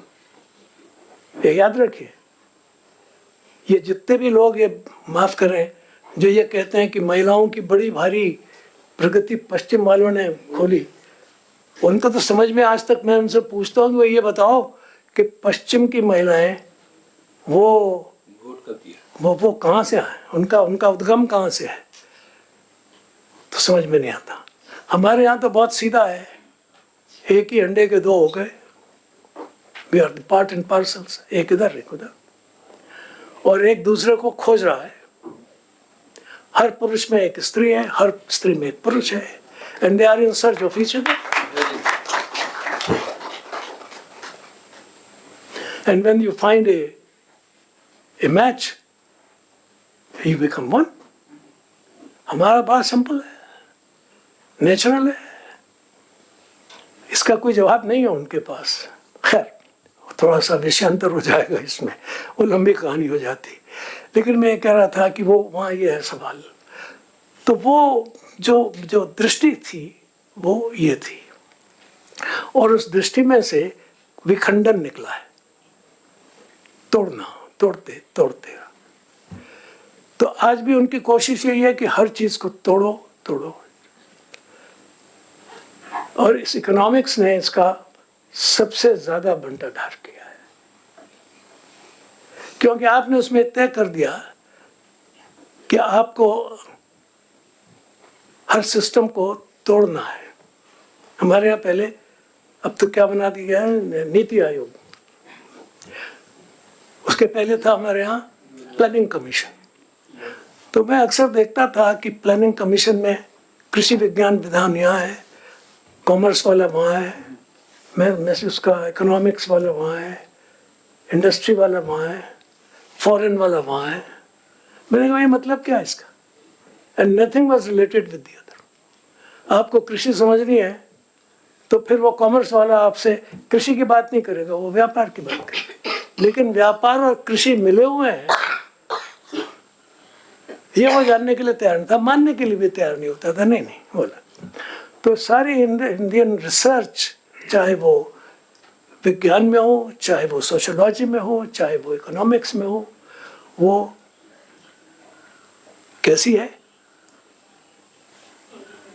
विखंडित है, खंड दृष्टि दोष से पीड़ित है। भारतीय ज्ञान परंपरा में अखंड दृष्टि है और पश्चिमी ज्ञान परंपरा में खंडित दृष्टि है। ये जो खंडित दृष्टि है, इससे हमारी ये आजकल की जो ज्ञान परंपरा है वो विखंडित है, वो उसमें अखंडता है ही नहीं। और जिस ज्ञान परंपरा को आज हम अपने देश में जिसके बारे में चर्चा कर रहे हैं, उसका जो अध्ययन और अध्यापन आज करवाया जा रहा है, या जो मैं उसके, माफ़ कीजिए, जितना कभी मैं उसका पढ़ लेता हूँ कि उसमें ये हो रहा है वो हो रहा है, मेरी तुच्छ बुद्धि से हो सकता है मैं गलत हूँ, वो एक खंडित ज्ञान परंपरा को हमारे ऊपर आरोपित कर रही है, और ये एक खतरा है हमारी ज्ञान परंपरा के लिए। आपने मेटाफर की बात कही, इस ज्ञान परंपरा में मेटाफर तो गायब हो गए ना। अब इसमें तत्वमसी नहीं है, वो तो रह गया उसके पास, इरविन शॉर्डिंजर के पास। वो हमारे फिलॉसफी में तो यहाँ नहीं पढ़ाया जा रहा। मुझे आश्चर्य होता है जब मुझे बताया गया कि इतनी यूनिवर्सिटीज में अब फिलॉसफी नहीं है। क्यों? What can be Indian ज्ञान परंपरा without Indian philosophy? Or what can be philosophy or any ज्ञान परंपरा be without philosophy?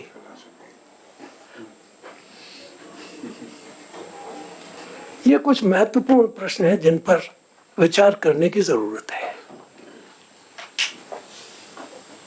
आपने ज्ञान गंगा की बात कही, मुझे बहुत आपकी बात सुन के बहुत आनंद हुआ, लेकिन मैं खतरे की तरफ सावधान कर रहा हूँ।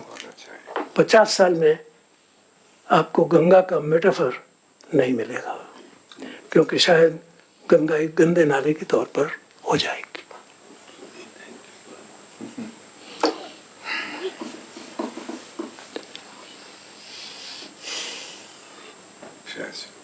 ग्लेशियर्स पिघल रहे हैं, गंगा वहीं से आती है। गंगा के मार्ग में इतने अवरोध कर दिए गए हैं कि वो कहाँ से निकल के आए, यहाँ रास्ते अवरुद्ध हैं। जो ये हमारी नई दृष्टि है अर्थव्यवस्था की, उसने ये तय कर लिया कि जो राजस्थान में जिस ढंग से व्यवस्थाएं चल सकती हैं वैसे ही हिमालय में भी चल सकती हैं। रेत और हिम, इन दोनों की टेक्नोलॉजी एक साथ नहीं हो सकती। और ये आप देखेंगे इसलिए कि जितने भी पश्चिमी वैज्ञानिक हैं वो उनके मेटाफर्स में स्नो रहेगी, स्नो का स्नो, उसमें आपको कमल नहीं मिलेगा। कहीं मिलता है क्या? कोई अगर आपको साहित्य के बताइए, तो लिली मिलेगी, डेफोडिल मिलेगा, लेकिन क्या कमल मिलता है? नहीं। फारस में और हमारे बीच में नरगिस तो है, लेकिन क्या नरगिस ब्रिटिश किसी कवि की कविता में, जितना मैंने पढ़ा था उसमें तो कहीं नहीं मुझे दिखाई दी। किसी टंडरा में काम करने वाले वैज्ञानिक को रेत की कल्पना आ ही नहीं सकती, बियॉन्ड। लेकिन आप जो अब पढ़ा रहे हैं उसमें रेत तो शायद ही हो, ज्यादातर तो बर्फ होगी।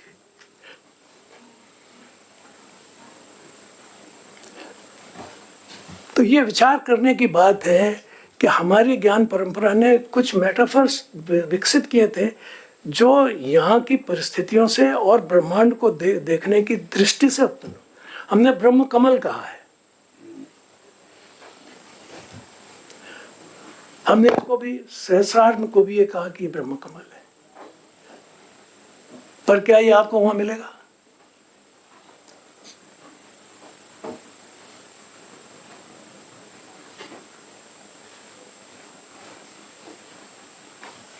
क्या प्लेटो में ये मिलेगा? नहीं। क्या दांते में मिलेगा?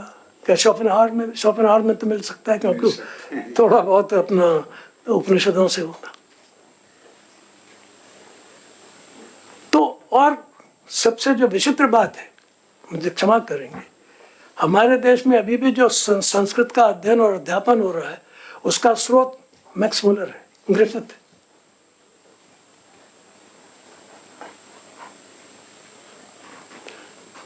अभी भी ये आप ये नहीं कहते हैं कि सायन या दयानंद या वो और अपने दक्षिण वाला था वो अरविंद, नो नो।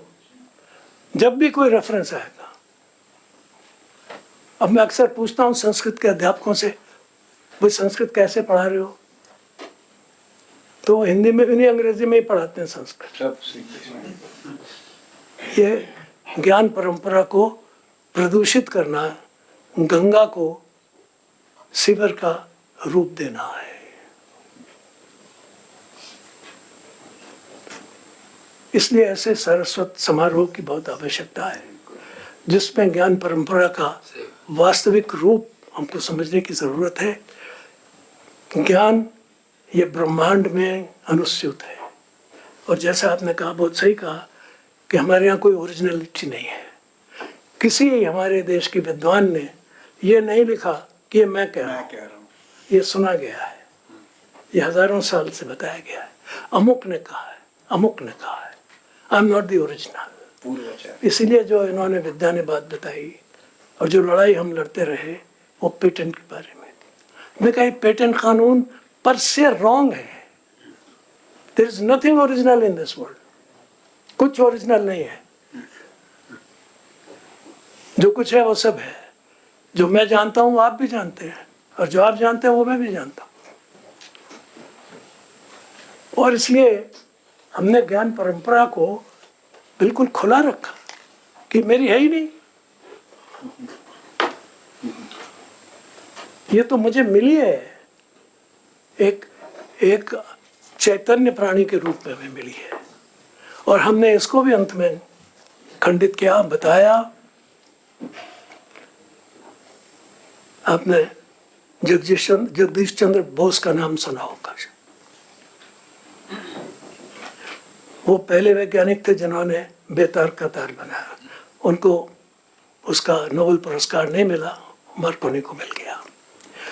लेकिन उन्होंने सबसे पहले एक कमरे में बैठ के दूसरे कमरे में बिना तार के घंटी बजा के दिखाई थी। और भी बहुत प्रयोग किए उन्होंने, लेकिन उनका जो सबसे महत्वपूर्ण प्रयोग है, उसके दो खंड हैं। एक तो ये कि जिसे आप निर्जीव कहते हैं, उसमें भी चेतना होती।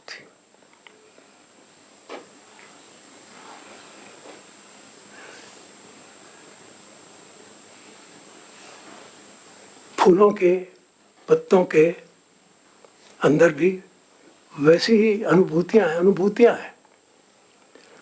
और उन्होंने सिद्ध करके दिखाया कि अगर आप दूषित मनोवृत्ति से किसी फूल के पास जा रहे हैं तो उसके जो रेस्पॉन्सेज हैं, रिकॉर्ड करके दिखाया वो कैसे हो जाते हैं, वो कैसा सिकुड़ जाता है।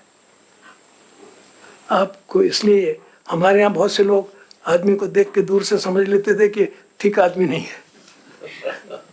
हैं ऐसे लोग बहुत से, दूर रहते थे। उन्होंने कहा हाँ, ये तो फूल भी देख लेता है, और सिद्ध करके दिखाया, रिकॉर्डेड मुझसे। और बड़ी बहस हुई उसके ऊपर। और फिर उन्होंने कहा उसमें नहीं,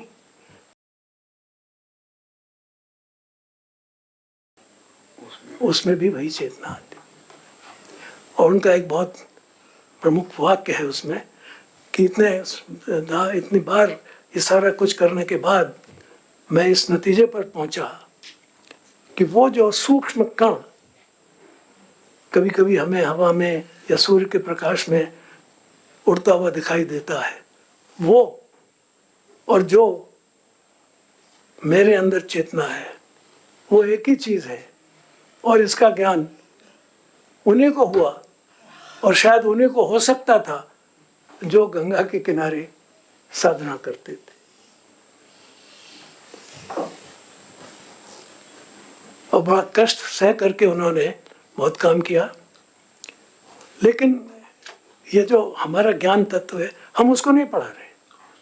there is no syllabus about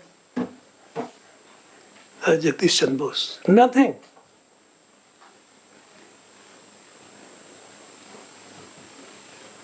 वह हमारे सारे सिद्धांत को जो सिद्ध करता है, आप उसे क्यों नहीं पढ़ा रहे? क्यों नहीं पढ़ा रहे? ये तो ठीक है, आर्यभट्ट ने ये किया, उसने किया होगा, वो बिल्कुल ठीक है, उसको पढ़ाओ, कोई दिक्कत नहीं है।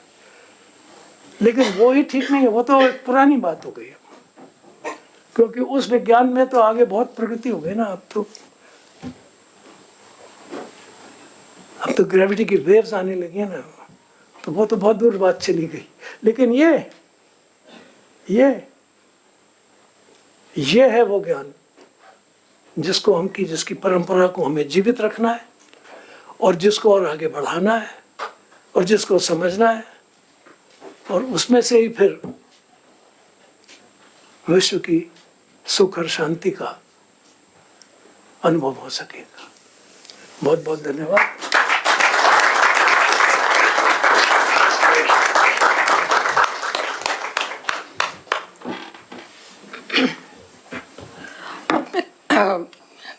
हम लगभग कार्यक्रम के अंत तक पहुंच चुके हैं।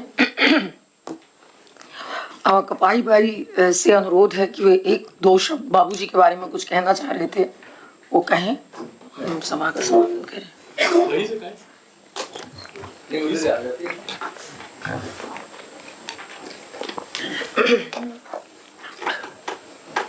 बातें इनको छात्रों को पढ़ाने की आदत है ना, तो यहाँ बैठ के तो नहीं पढ़ा सकते। अब ये होगा कि इनको ये पढ़ा रहे हैं और हम सुन रहे हैं, इसलिए नहीं, ये दृष्टता। मुझे जोशी जी, कपूर साहब, जब मुझे विद्या ने कहा कि मुझे आपके साथ बैठना है, तो मुझे लगा कि मुझे बोलने के लिए भी कहेंगी, तो मुझे बहुत भय लगा, और मुझे लगा कि भय मेरा ठीक ही था।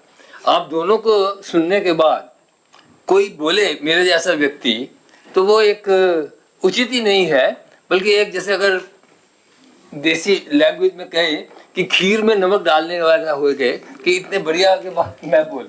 पर फिर भी मुझे कहा गया कि बाबूजी के बारे में मैं कुछ कहूं, तो मैं ये एक चीज़ मैं कहूँगा कि आज जहाँ भी वो होंगे स्वर्ग में, उनकी आत्मा बड़ी प्रसन्न होगी कि उनके परिवार ने इसका आयोजन किया, ये बहुत प्रसन्न होगी। और देखिए, मेरा उनसे जो थोड़ा जान पहचान बनी थी, क्योंकि मेरे एक हमारे कुलीग थे, वो उनके दामाद हैं, मतलब देवेंद्र कुमार जी, वो अभी अमेरिका के अंदर है, वो मेरे साथ कॉलेज में फिजिक्स ही पढ़ाते थे। तो पहली जानकारी तो सिर्फ वो थे कि भाई मैं दामाद का एक मित्र हूँ, तो इसलिए वो मतलब उसी किस्म का आप वगैरह टाइप के 3-4 साल ऐसे रहा। फिर ऐसे 1973-4 के अंदर थोड़ा मैं भी राष्ट्रवादी विचारों में आए, तो मुझे कोहली जी के साथ में मेरा संपर्क रहा, ओपी कोहली जी के साथ में। तो वो ड्यूटा प्रेसिडेंट थे, मैं ड्यूटा में वो थे, तो फिर थोड़ा वो भी उधर ही रहते थे, वेस्टर्न एक्सटेंशन एरिया के पास में करोल बाग के अंदर, तो वो मिला करते थे। तो कभी जब मिल जाते थे तो मुझे बड़ी हैरानी होती थी कि बड़े सौम्य, क्योंकि पहले उनका रुख देखा था कि बड़े सौम्य तरीके से बातचीत करना, पर पॉलिटिकल इश्यूज पे उनका एग्रेशन देखने को बनता था। मतलब कभी मिल जाए वो रास्ते में, उधर चक्कर लगाते हो कभी दिन में, तो कम से कम नहीं आधा 40 मिनट जो है वो बड़े जैसे बड़े इन्वॉल्व होके बोला करते थे, और बड़े उनको दुख होता था कि ये क्या, मतलब एक तो देश के बारे में और नेहरू जी और गांधी जी के बारे में उनका जो विचार है मैं यहाँ प्रकट भी नहीं कर सकता, बड़े स्ट्रॉन्ग, मतलब पार्टीशन के लिए सारी चीज़ों के लिए वही जिम्मेदार मानते थे। और दूसरा उनका बहुत कष्ट होता था उनको कि जो हम अपने स्कूलों के अंदर ये जो अपनी जो सांस्कृतिक विरासत है, जो हमारी ज्ञान परंपरा है, उसके बारे में क्यों नहीं पढ़ाते।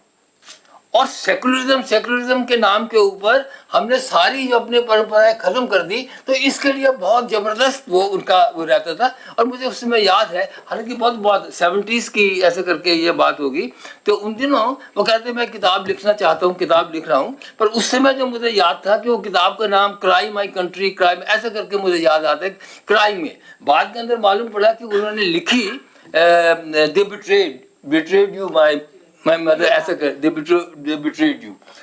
ये भी पता आया कि वो उन्होंने इतनी प्रचंड भाषा के अंदर वो लिखी थी कि कोई उसको पब्लिश करने के लिए तैयार नहीं था, और इसलिए बाद में ये तैयारी हुई। तो मुझे लगता है कि ऐसे व्यक्ति मतलब जो वो आज बहुत प्रसन्न होंगे। और आज जो विषय भी चुना गया, ये भी विषय भी बहुत ही सामयिक, मतलब आप अमरेंद्र जी और विद्या जी दोनों को मैं कहूँगा कि उन्होंने चुना कि बहुत ही बढ़िया ज्ञान परंपरा। और दोनों मतलब देखिए, मैं तो हमेशा कपूर साहब को और जोशी जी को वहाँ बैठ के ही सुना करते, कई साल सुना। जोशी जी को तो 30-35 साल सुना, कपूर साहब को भी 15-20 साल सुनते हुए हो गए। तो मुझे मतलब जो जोशी जी ने जो साइंस और स्पिरिचुअलिटी इसमें जो मिशन करके शुरू से बोले, शुरू से मतलब आज नहीं, शुरू से, तो साइंस एंड स्पिरिचुअलिटी का जो कॉम्बिनेशन है उसको जो सिंथेसाइज करके वो बोला करते थे, वो आज भी हमें याद है। उनके कई भाषण हमें मुझे याद आते हैं, जो कि जैसे काल गणना पे जोशी जी आपके कई भाषण हमारे यूनिवर्सिटी के अंदर भी रहे, काल गणना के अंदर, और उसमें हमारे आंखें खुले कि काल गणना की कैसे पद्धति रहती थी, कैसे उन्होंने बताया कि जैसे एक बार मुझे याद है आपको बताए थे कि जैसे बाइबल के अंदर उत्पत्ति जेनेसिस करके फर्स्ट चैप्टर आता है, तो उसमें डिसाइड किया भी कब भगवान ने जो गॉड ने बनाया, तो उन्होंने फिर डेट फिक्स की। एक एक्लेसियास्टिक कॉलेज बैठे उन्होंने डेट फिक्स की, और वो डेट थी, अब ये सोचने की बात है, वो डेट थी तकरीबन वो आज से 4004 BC के आसपास, इफ आई 4004 BC मतलब कि 6000 कोई साल पहले, मतलब सृष्टि की, पूरी सृष्टि की जो पूरे बिशॉप्स वगैरह ने मिलके 1700 समथिंग के वो 6006 के ऊपर फिक्स कर दी। बड़ी बेवकूफ़ी की बात लगती है, वो अपने आप को आर्टिस्टिक कहते, मतलब इतने साइंटिफिक कहते हैं। और हमारे यहाँ जब बताया गया कि काल की जो गणना, मतलब जो एक, मतलब उससे जाएंगे नहीं, पर जैसे एक जो 12 घंटे, एक जो दिन ही है ब्रह्मा का, वो ही 4.3 बिलियन ईयर्स, 4.32 बिलियन का मतलब 432 करोड़, ये तो आधा दिन हो गया। फिर 12 घंटे और भी अगर जोड़े तो फिर उसके अंदर देखें उसको साल वगैरह करके, और ब्रह्मा के उसको 100 साल से मल्टीप्लाई अगर कीजिए तो क्या बनता है, वो खरबों के अंदर आएगी। मतलब ऐसी गणना, मतलब एक तो उस स्केल पे, और दूसरे स्केल पे मतलब छोटे स्केल पे मुझे याद है कि जो माइन्यूट टाइम की गणना, मतलब इस किस्म से। फिर बहुत बड़े भाषण हमने ये भी सुने कि मेटलर्जी, ये सिर्फ नहीं कि हमारी जो लिटरेचर है वो सिर्फ उस लोग की, मतलब कि पर मतलब कि उसके बड़ी सेकुलर लिटरेचर भी हमारी रही है, उसके अंदर साइंटिफिक सारी चीज़ें, अभी डॉक्टर साहब ने बताया सारी चीज़ कि जैसे अंक गणित, मतलब जितना सारी चीज़ें रही। अब आप देखिए कि अगर मुझे इनका याद है, मुरली जोशी जी ने बताया कि अगर जैसे पहले रोमन में वो रहते थे 1 2 का मतलब 2 डंडे, 3 का ऐसे डंडे, अगर सपोजिंग वही रहता और ये 1 2 3 न्यूमरल्स नहीं आते, जिसको बाद में हिंसे कहा, क्योंकि वेस्ट जो है अरब के क्लोज था तो उन्होंने उसको अरबिक कह दिया, अरब वाले खुद मानते हैं जैसे वो कहा। पर आप देखो अगर 1 2 3 ऐसे ना होता तो आप देखिए आज साइंस क्या होती, मल्टीप्लिकेशन क्या होती, मतलब वो जो रोमन स्क्रिप्ट के अंदर जो लिखी जाती उसको आप मल्टीप्लाई नहीं कर सकते सारी। अगर जीरो नहीं होता, नो साइंस। फिर दशमलव, मतलब 1 और 2 के बीच में आप करोड़ों उसके वो कर सकते हो जी, करोड़ों। तो इस किस्म की ज्ञान परंपरा रही। मैं उसके ऊपर बहुत अब डिटेल में नहीं जाता, क्योंकि जैसे कहा कि, पर एक प्रश्न जरूर मेरे मन में आता है, मतलब वो ये है कि देखिए किसी ने कहा कि द नेशंस, जो भी कम्युनिटीज, जो भी राष्ट्र हैं, जो अपने अतीत के अंदर बहुत दूर तक, भीतर तक झांक सकते हैं, तो वो अपने फ्यूचर को भी बड़े दूर तक देख सकते हैं और गवर्न कर सकते हैं, ऐसा कहा गया। Nations or communities which can delve deep into their past can also see far into their future and manage it, ये ऐसा कहा गया। तो हम जब पास्ट में जाते हैं तो इसलिए आज का जो भारत का भविष्य, ये विषय जो थोड़ा सा आज रह गया, थोड़ा सा इसमें, और उसको ज्ञान परंपरा से जोड़ते हैं, पर एक कॉन्टिन्यूटी के अंदर आता है। पर एक प्रश्न जो मुझे हमेशा उद्वेलित किया रहे कि हमारी परंपरा, हमारा ज्ञान परंपरा, हमारा ज्ञान विचार की दृष्टि से तो हम बहुत ऊपर रहे।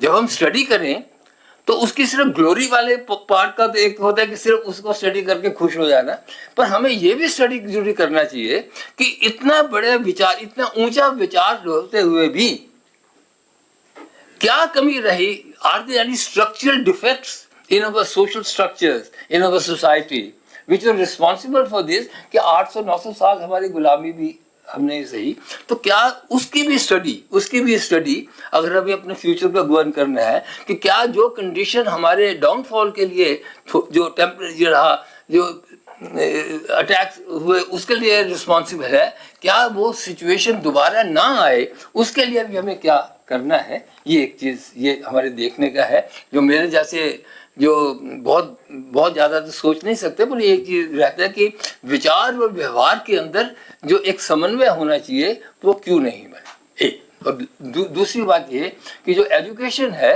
वो हम ज्ञान परंपरा हम पूरे तो सीखें, पूरे मतलब उससे करें, पर आगे भी थोड़ा सा जो एजुकेशन है वो थोड़ा फ्यूचरिस्टिक के अंदर भी वो भी होनी चाहिए, फ्यूचरिस्टिक भी होनी चाहिए। तो ये मैं एक, अगर आपका 2 मिनट अगर समय हो तो मैं एक एग्जांपल दे के मैं ये एजुकेशन पे बात करूँगा।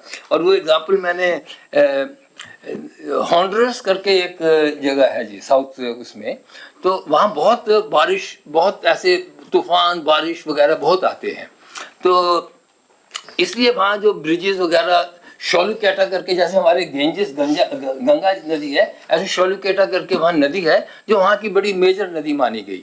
तो उसके वो पुल बनाते थे, वो बहबू जाते थे। तो एक उन्होंने कहा कि एक अच्छा सा पुल बनाना चाहिए, और एक जापानीज फर्म को उसकी वो दिया बनाने के लिए, और वो पुल बन गया तकरीबन 500 मीटर, बहुत खूबसूरत पुल, बहुत स्ट्रॉन्ग पुल। पर ये 92-93 की बात है। पर 96 में सर वहाँ क्या हुआ कि एक बहुत ज़बरदस्त टाइफून आया, मिर्च करके, टाइफून मिर्च उसका नाम था। तो उसमें 3 दिन के अंदर 72 इंच बारिश हुई, 72 इंचेस, विच इज ह्यूज। तो उससे क्या हुआ कि सारे जो ब्रिजेस हैं वो सारे के सारे उड़ गए, मतलब टूट गए, ये ब्रिज बचा रहा। तो लोगों ने कहा बहुत बढ़िया, हम कहेंगे ये ब्रिज तो बना है, बहुत स्ट्रॉन्ग ब्रिज है, ये बचा रहा। But that became a bridge to nowhere, that because all the roads which were leading to it and all the roads which were leading away from it, they were washed away. And not only this, मुझे आज पता होता तो मैं उसकी तस्वीर भी लेके आता। नॉट ओनली दिस, जो रिवर है उसने भी अपना कोर्स चेंज कर लिया। तो मेरे पास उसकी फोटो इसमें तो है अपने टेलीफोन पे, मोबाइल में। तो मतलब कि it became a bridge to nowhere. तो आज की जो एजुकेशन है, मतलब वो पास से भी लर्न करे, और जो फ्यूचर के अंदर भी मतलब थोड़ा सा कि आगे क्या क्या चीज़ें होने वाले, because technology itself is a great disruptor. मतलब टेक्नोलॉजी से बड़ी नई टेक्नोलॉजी आ जाए तो वो भी एक तरह से एजुकेशन क्या रहेगा। मैं सिर्फ एजुकेशन वाली बात कर रहा था, इसलिए हमारे जो यूनिवर्सिटी सिस्टम्स हैं, स्कूल सिस्टम है, इसके ऊपर भी ध्यान देना चाहिए। मैं ये बात करके, और मैं तो बहुत अपने आप को गौरवान्वित महसूस कर रहा हूँ कि इन 2 इतनी बड़ी हस्तियों के बीच में मैं मैम के साथ बैठा। तो मेरा नमस्कार और धन्यवाद।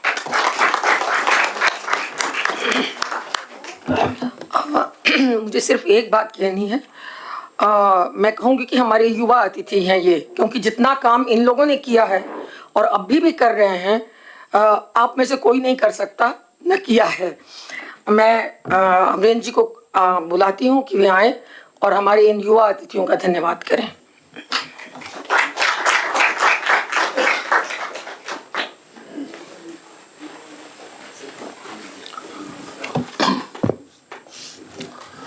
आदरणीय और पूजनीय डॉक्टर मुरली मनोहर जोशी जी, इनका नाम लेने में मुझको तकलीफ होती है, क्योंकि जब से मैं बड़ा हुआ हूँ इनको मैंने चाचा ही कहा है। तो आदरणीय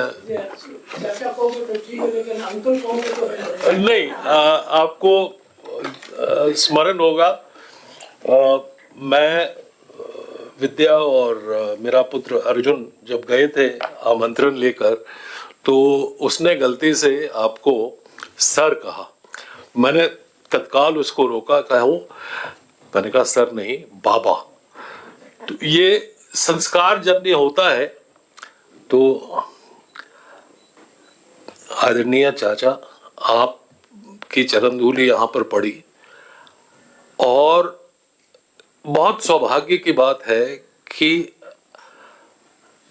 जिनको मैंने व्यक्तिगत रूप से खाली YouTube पर सुना था, और मैं सही कह रहा हूँ प्रोफेसर कपूर साहब कि कभी कभी ये रोंगटे खड़े हो जाते थे। हम लोगों ने कितना क्या खोया क्या पाया, अगर आपको जानना हो और उसकी गहराई तक जाना हो तो आप अवश्य वो YouTube चैनल्स के माध्यम से मैंने जाना। आज पहली बार सौभाग्य मिला कि मैं उनको सुन पाया। लेकिन अगर आप देखेंगे तो आपको पता चलेगा कि भारत, जैसा कि अभी तत्वम असि कह रहे थे, तो अगर मैं दृष्टता करूं तो अहम ब्रह्मास्मि तत्वम असि, तो अहम ब्रह्मास्मि वाला जो रूप है, आप जाके प्रोफेसर कपूर के चैनल्स पे आपको अवश्य मिलेगा।